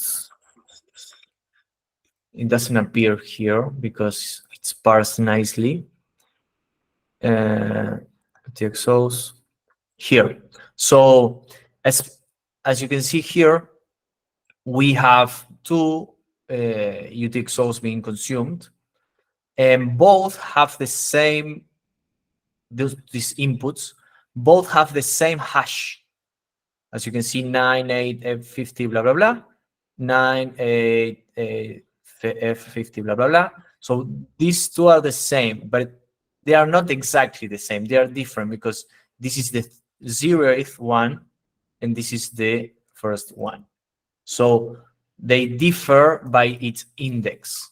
And this is what we're taking into account here. We're just creating the reference based on the hash of the transaction that created this UTXO and the output index. This uniquely identifies a UTXO in the blockchain.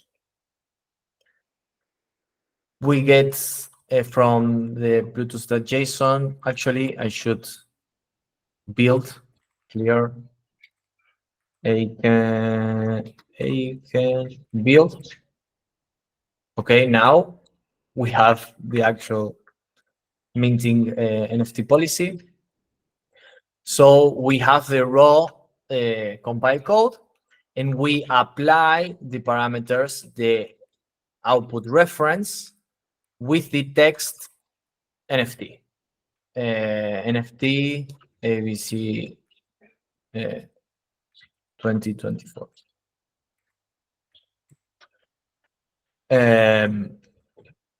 So we apply the parameters, and now we have our final policy.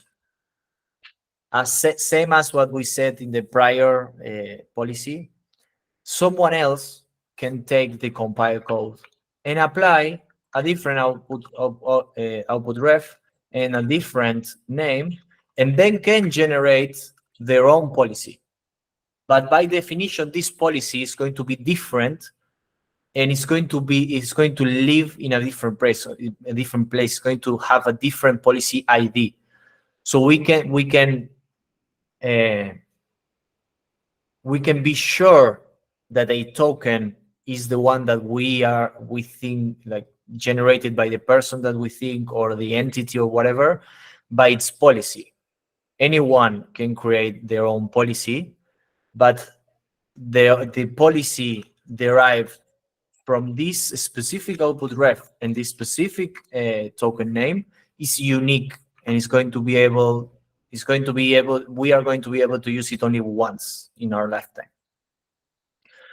We create the token, concatenating the minting policy and the test, and now this text, check this out. If we try to run this script right now, it will fail because we are trying to mint a token named NFT, but the token should be named NFT ABC 2024. And actually, why not try? It is saved. Yes. So this should fail. The run script of chain lesson 3 mint NFT. Error, the provided Bluetooth core called error. So this didn't work. We couldn't mint this because the name is wrong. NFT ABC 2024. And now, we print the UTXO that we are going to consume, and we create the transaction. This is just for us. And then we're going to create the actual transaction. We create a new transaction. We want to meet the assets, the asset token that we just created, now correctly named, one token, and empty redeemer. We don't care about the redeemer. We want to, again, make sure that we collect, that we consume the UTXO that we said we're going to consume. If we don't collect from the UTXO that we chose to parameterize this UTXO that we have to collect from, is the one that we are parameterizing the policy with. So if we don't collect, we don't make sure that we are consuming this UTXO, the policy will fail. And now, as soon as we collect this UTXO, we consume it to mint the transaction, this UTXO will no longer be there, and we can, and the policy won't work ever again. We attach the spending validator, attach minting policy. Attach minting policy. We attach the minting policy, provide the policy, and complete. And that's it. Then same, just sign. Bob signs it because we need to consume his UTXO, and we print the transaction ID. Let's try doing wrongly one more time, and we are consuming the correct UTXO, but we are trying to mint 2 NFTs, which would mean that they are tokens now, not NFTs anymore. So this should also fail. And it fails. Again, the redeemer we are minting, and the provided Plutus call error. So we cannot mint 2. We are forced to mint 1 by the logic of the validator. And if we run this, now it should be okay. Transaction submitted with this ID. And we consumed this huge UTXO. So this UTXO that was consumed was identified by this huge transaction hash and the index 0. So now if we come here,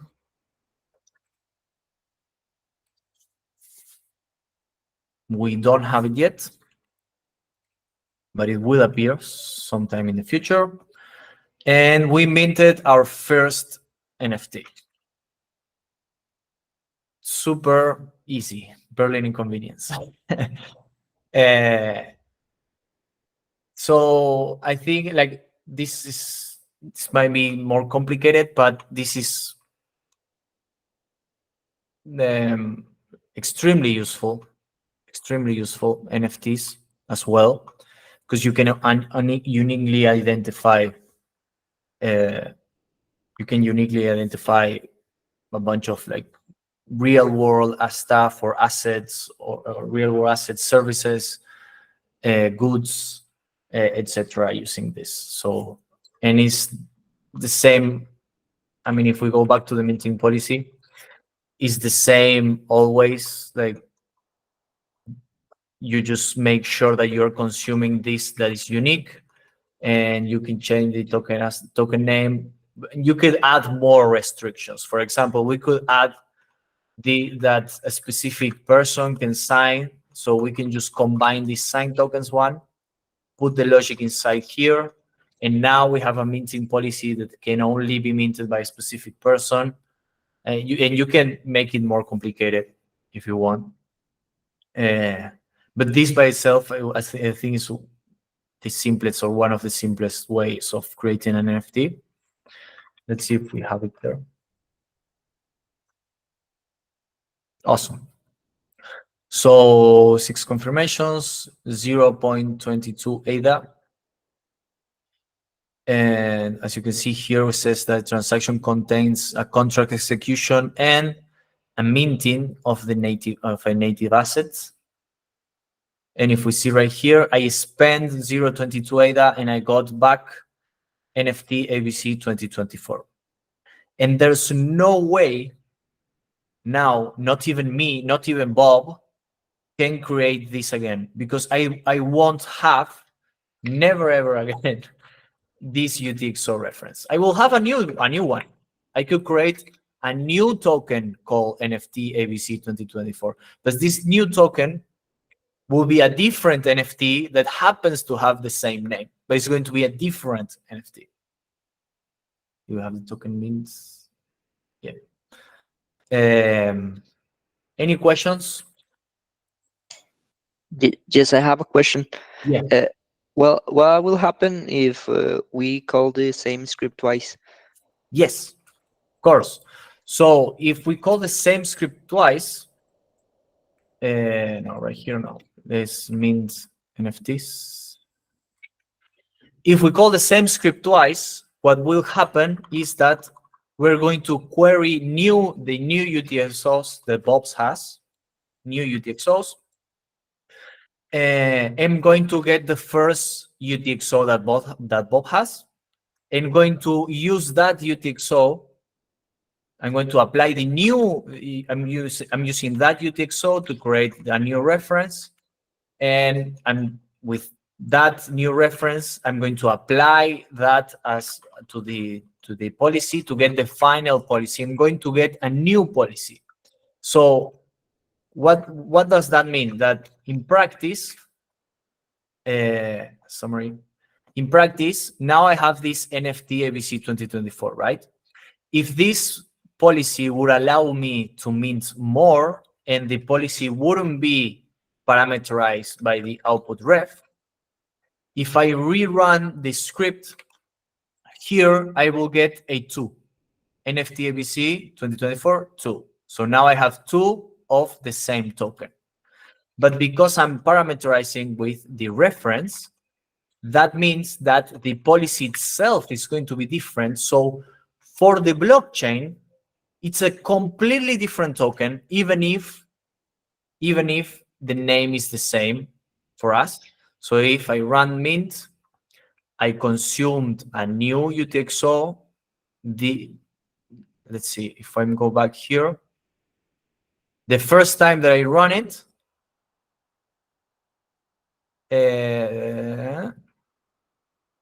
here, the first time that I run it, the NFT, let's see, let's go back until, there you go. The first time I run the mint NFT, I consumed the UTXO that started with 1675, blah, blah, blah.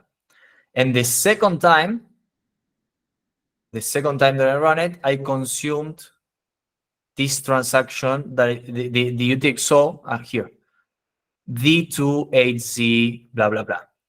So that means that the policy itself is different, so the token is completely different.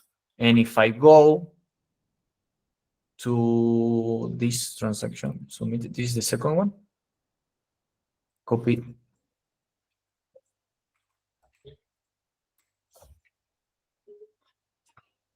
So if I now go to this transaction,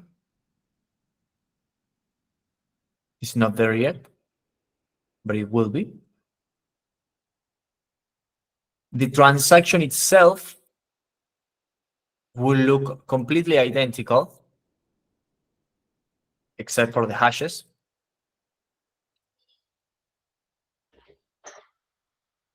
But then if I go to my wallet, actually, let's go to just check Bob's wallet. Clear, run script, check wallets. But it's not going to be nicely named. Yes, this is not going to be super helpful. There you go. So now we minted a new one. Now we have 2 NFTs. And as you can see, we minted this NFT ABC 2024, right? If we go to the address,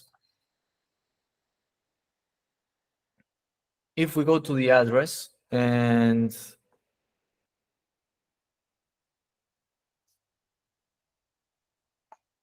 where I can check the assets, let's expand. If we go to the address of this is Bob's address, 7 minutes ago, we minted this NFT ABC 2024 one of these, and right now, a minute ago, with minted one. So if I open both, the policy ID of this one is 6DD02 blah blah blah, and the policy ID of the second one is different, completely different. As you can see, I go back and forward a couple of times. So as you can see, the policy ID and the fingerprint are different, even if the asset name is the same. So even though you say, yes, this is the NFT ABC 2024, if you, I only need to ask, hey, well, show me the policy ID. What's the policy ID? And there's no way you can generate a new NFT ABC 2024 with this specific policy ID. So now we have two NFTs. Both are valid NFTs, but they are different NFTs. They are not really related with one another, other than having like the same asset name. But that is not of interest for us to validate to check if it's the same asset or not. We check the policy ID first, and if that doesn't match, that's an obvious giveaway that this is not the same token. This could be named completely different. I don't care right now because the policy ID is different, and that's why if you see in the websites of NFTs projects and stuff in Cardano, you will see that they reference this policy ID, because the policy ID is everything. If I can check that a specific validator is the logic of this policy ID, I can be sure that it's going to respect that, and you cannot mint more, and there's only one, and etc. etc. So that happens if you run twice, you get two completely different NFTs. Okay, and it will depend on the output reference of the UTXOs that we are passing as parameters, right? Or Yes. what else? I mean, in our definition, it depends on the output reference and the name. So I could actually like somehow run in the same transaction. I could change the policy so it can means more than one, but only one of a specific name, for example, and then like I could mint two tokens with different names using one reference. But because we want like a proper NFT, we parameterize with the output reference and the actual text. We could, if we wanted to, we could just remove this the need of providing this specific text. We could just remove it like this, and the minting policy, we remove the token name from here, and we just provide and remove the check. And there you go. Now, and we are not using the asset name. Now you still have this NFT policy that only means one specific token, but we have no idea how it's called. Like the token name, it's up. I mean, it's the choice of the person that creates the transaction, not the choice of the validator. And now the validator will depend only on the UTXO ref. You can know like this hash right here, the policy ID will always depend of the parameter or the parameters that we apply to the validator. In this case, now like this, it only depends on the UTXO ref.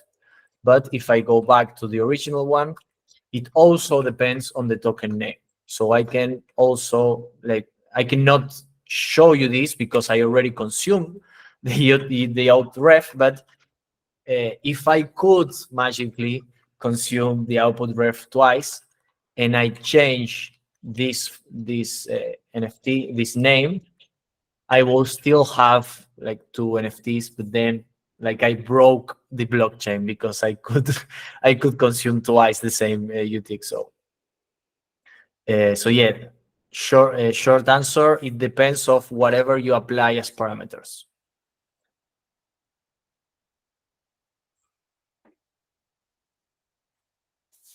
Something else? Any questions?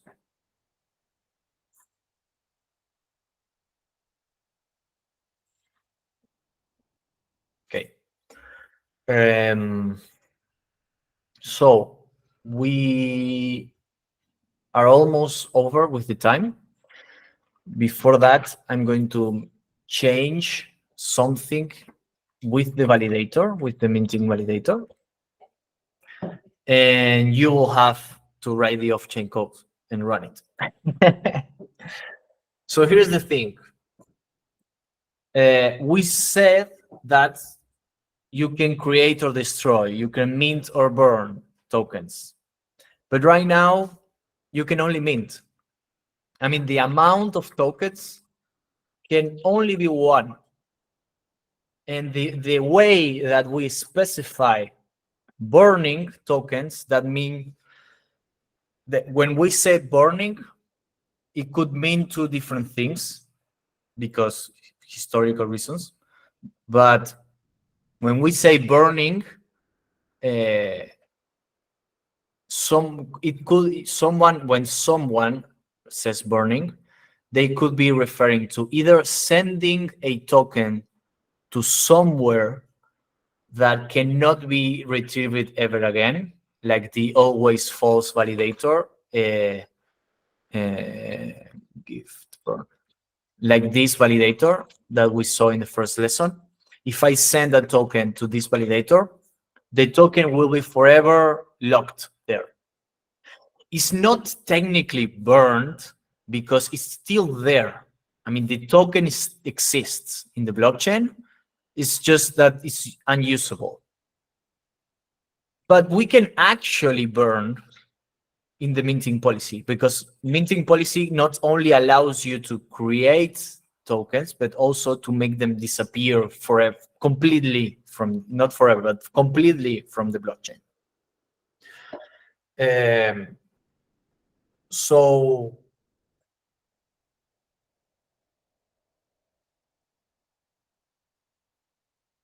the thing is,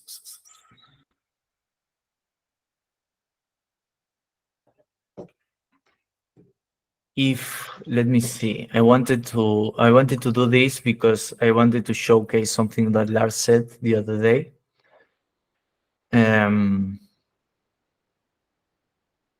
What did I say?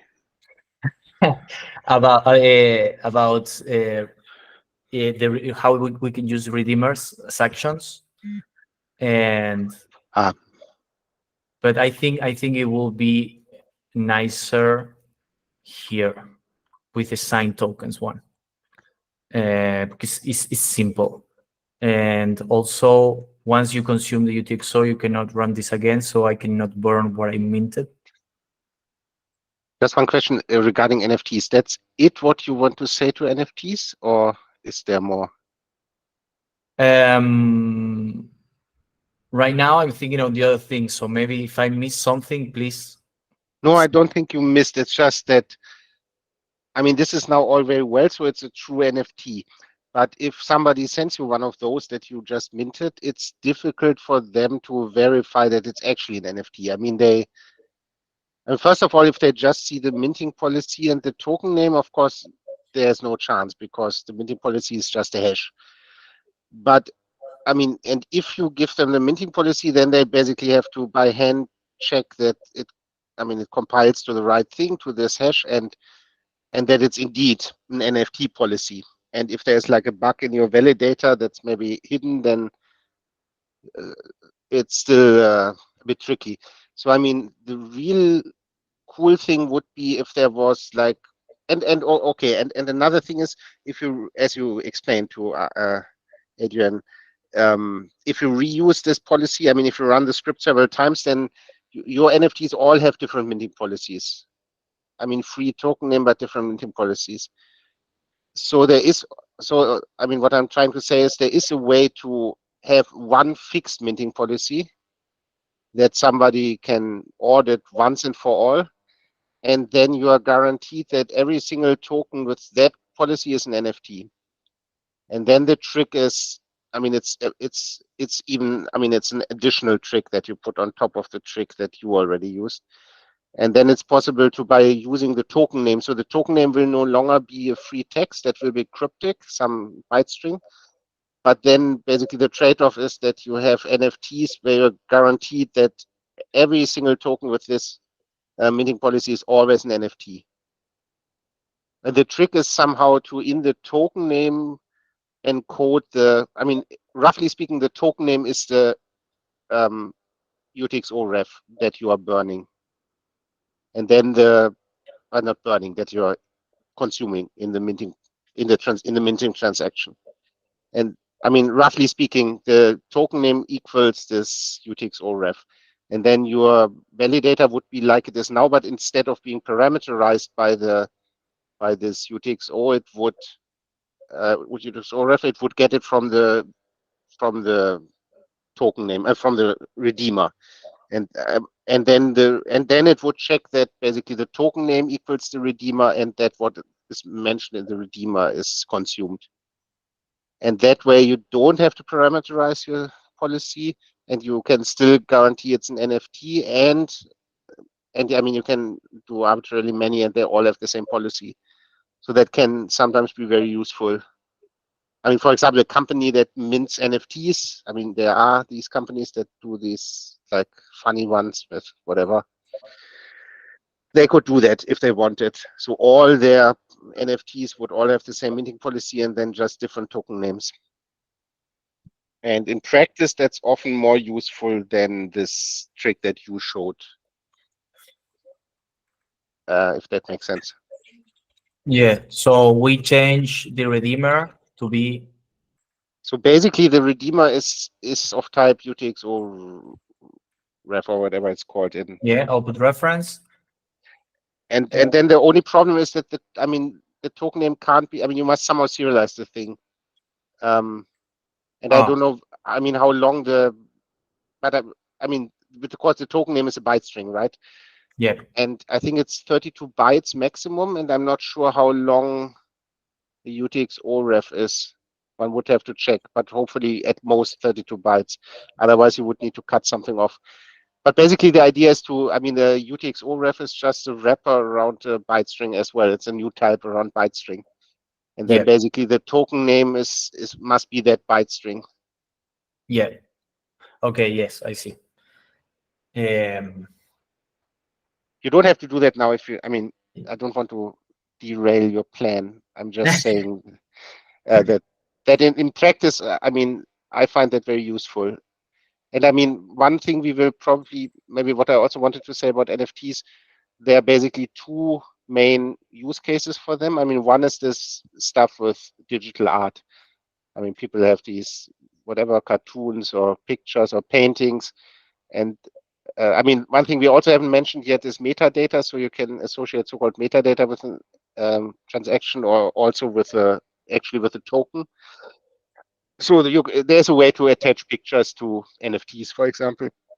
So one big use case, I mean, the original use case of NFTs is that you, or more abstractly speaking, the idea is to associate some real world thing with this NFT. I mean, ideally, I mean, could also be a house or a car or painting. Although, I mean, that's like the dream, how people want to represent real world assets on the blockchain by using NFTs. But I think that's not fully solved problem. I mean, how do you actually legally do that whoever owns the NFT also owns the real world thing? But people do it for like paintings. I mean, digital stuff, digital pictures.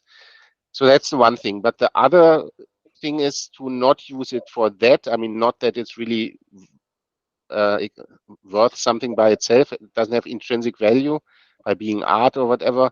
but to use it as a marker, as an identifier, because the NFTs are unique, and then so you can use an NFT to identify specific UTXOs.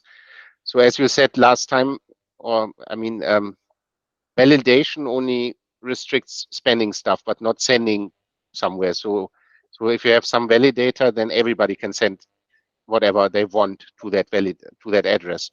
But often you have a situation where you want to have one specific UTXO that's special, because that is the one. I mean, often if you have state, if you have a DApp that has state, often you represent the state in a datum, but which datum? I mean, you know the address, but then there can still be several UTXOs in that address. So which of those is now the one that carries your state? And the trick that people normally use to do this is they put an NFT there. And because an NFT is unique, only one UTXO can have that NFT. So then you can identify the right one by this NFT. So that's the other big use case of NFTs. And for those, I mean, these art things, people normally wouldn't want to burn, obviously. But these, I mean, you often burn as long as, I mean, as soon as basically this life cycle of whatever state you have is over, because otherwise you would end up with hundreds or thousands of these NFTs that serve no purpose any longer floating around on the blockchain. So for those, it's actually very common that at the end they are burnt again and they serve as markers. But I'm sure we'll see examples of that when we have more interesting examples later, like the stablecoin, for maybe, or the Oracle or so. Yeah, maybe the Oracle before the stablecoin, because Uh-huh. a big jump. Right. But yes, yes, Oracles use that trick. Because like, as Lars says, like maybe if you're confused by NFTs are unique, but UTXOs are also are unique. Yes, but like UTXO reference are if you cannot move them around. UTXO, you consume that UTXO ref and that's it. You don't have it anymore. But the NFT, you can like move it around between outputs and change values of that output. So that's why it's useful to maintain state, and you cannot just use the UTXO ref. Exactly. So often, I mean, because everything on Cardano is immutable, so you can't in place change values. You can only consume UTXOs and create new ones. You can't change existing ones. So if you want to have some stateful DApp that tracks some kind of state, I mean, as I said, normally that state is represented as the datum of the UTXO at an address. So you can't change the state, I mean, in place. So what you have to do is you spend that UTXO and create a new one at the same address with an updated datum value. And then, of course, you want to somehow keep I mean, you want some sort of identity. You want to know that the new UTXO relates to the old one, is an updated version of the old one. And the trick normally used is by having this NFT, and you keep that NFT in the UTXO. So as Martino says, the UTXO reference changes all the time, but the NFT stays with it, and that's a way to identify it. So imagine that we are doing that, and we are done with we are using this NFT policy to maintain that state, and you are done with it. You don't need this NFT anymore. So let's modify this minting policy ID. I mean, you cannot modify it after the fact. You have to modify before minting the NFT. But let's modify this so you can actually burn the NFT after the fact. So because the NFT policy can do both minting and burning, and I want for both logics to be taken into account, I'm going to create a new type called action. And this new type is going to be the action of either minting or burning. So if I mint, I want some logic to be enforced. And if I burn, I want some other logic to be enforced. And this action is going to be provided in the redeemer.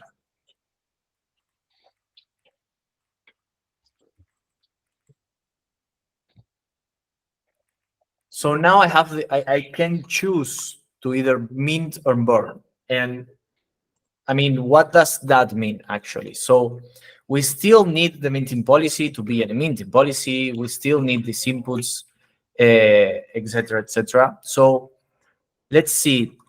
When I mint, I want to make sure that I'm consuming the output. I want to make sure that I'm minting exactly 1 and that the asset name is equal to the token name. And when I'm burning, I mean, I don't have the output anymore, so I cannot make sure that I'm consuming that. But I can make sure that the amount is -1 when we mint. The minting amount is positive. When we burn, the minting amount is negative. So I can check that the minting amount is -1, and that is the correct asset name. And that will ensure that if that validates, will ensure that I'm burning the NFT that I created with this same policy. So for that, I can say, okay, when the redeemer is minting,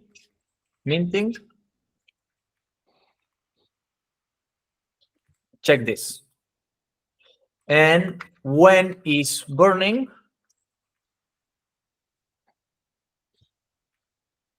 check this, except I don't have the output, so I cannot consume that, and the amount needs to be negative. There you go. So now I have a minting policy that, depending on the redeemer that I provide as action, allows me to either mint 1 NFT or burn the same NFT. So now I will be able, and you should be able to do some small modifications to the off-chain code to be able to both mint and burn the NFTs. That's a small change, but now all of a sudden we can make the NFT disappear.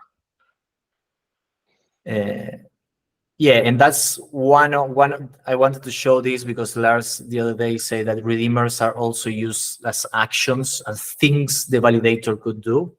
And this is an example of what, like, depending on the action we want the validator to validate, we enforce one thing or the other.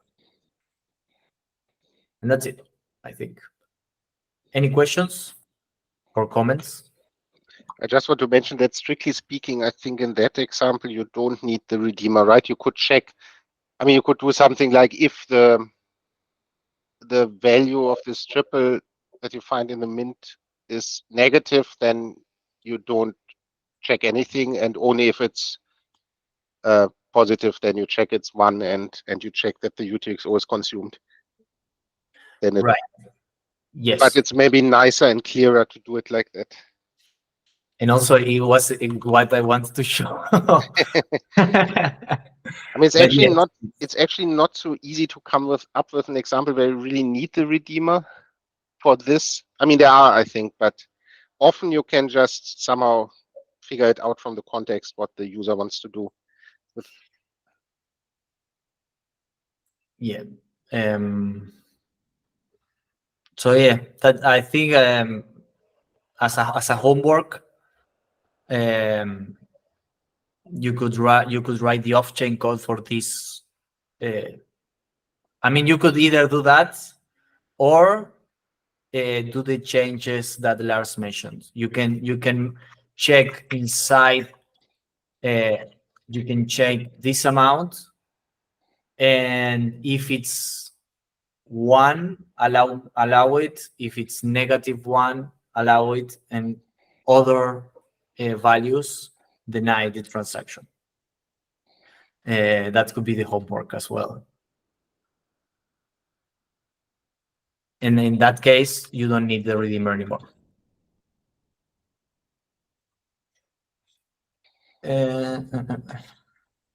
Samson, thank you so much. So any other questions, comments?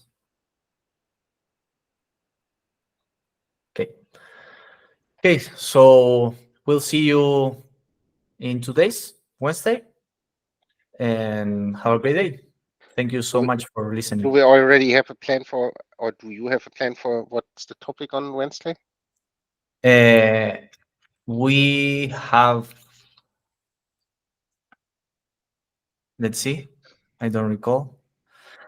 Testing, Ah, okay, nice. not mandatory, but I thought Is that about like icon testing? I mean, what they offer with this check stuff, and yes, nice. yes, exactly. Hmm. And then staking, and then we could do Oracle. Uh-huh. Uh, I mean, basically, now that you have seen minting policies, that's already the bare minimum that, or I mean, this would already get you very far, what you have learned until now. I think 99.9% of smart contracts on Cardano are actually either spending validators or minting policies. yeah, You mentioned staking, so you can also do staking with smart contracts, but I doubt that anybody ever does that, or at least very few. So that's like an advanced or somewhat esoteric topic. right. So this is now you have learned the most important things already. Spending and then of course it's nice afterwards if you see some like bigger examples how it all fits together. So maybe we could just do testing and Or I Oracle. do want, I mean, yeah, maybe that might be good. I mean, staking, I'm not saying we shouldn't do it. I mean, it's actually because nobody's using it, we should do it so that people are aware of it. But maybe we should do like an example first, like the Oracle. Okay. So because it's a bit more practical than like a real D app, basically. Okay. Okay. Perfect. But yeah, yeah, don't have to.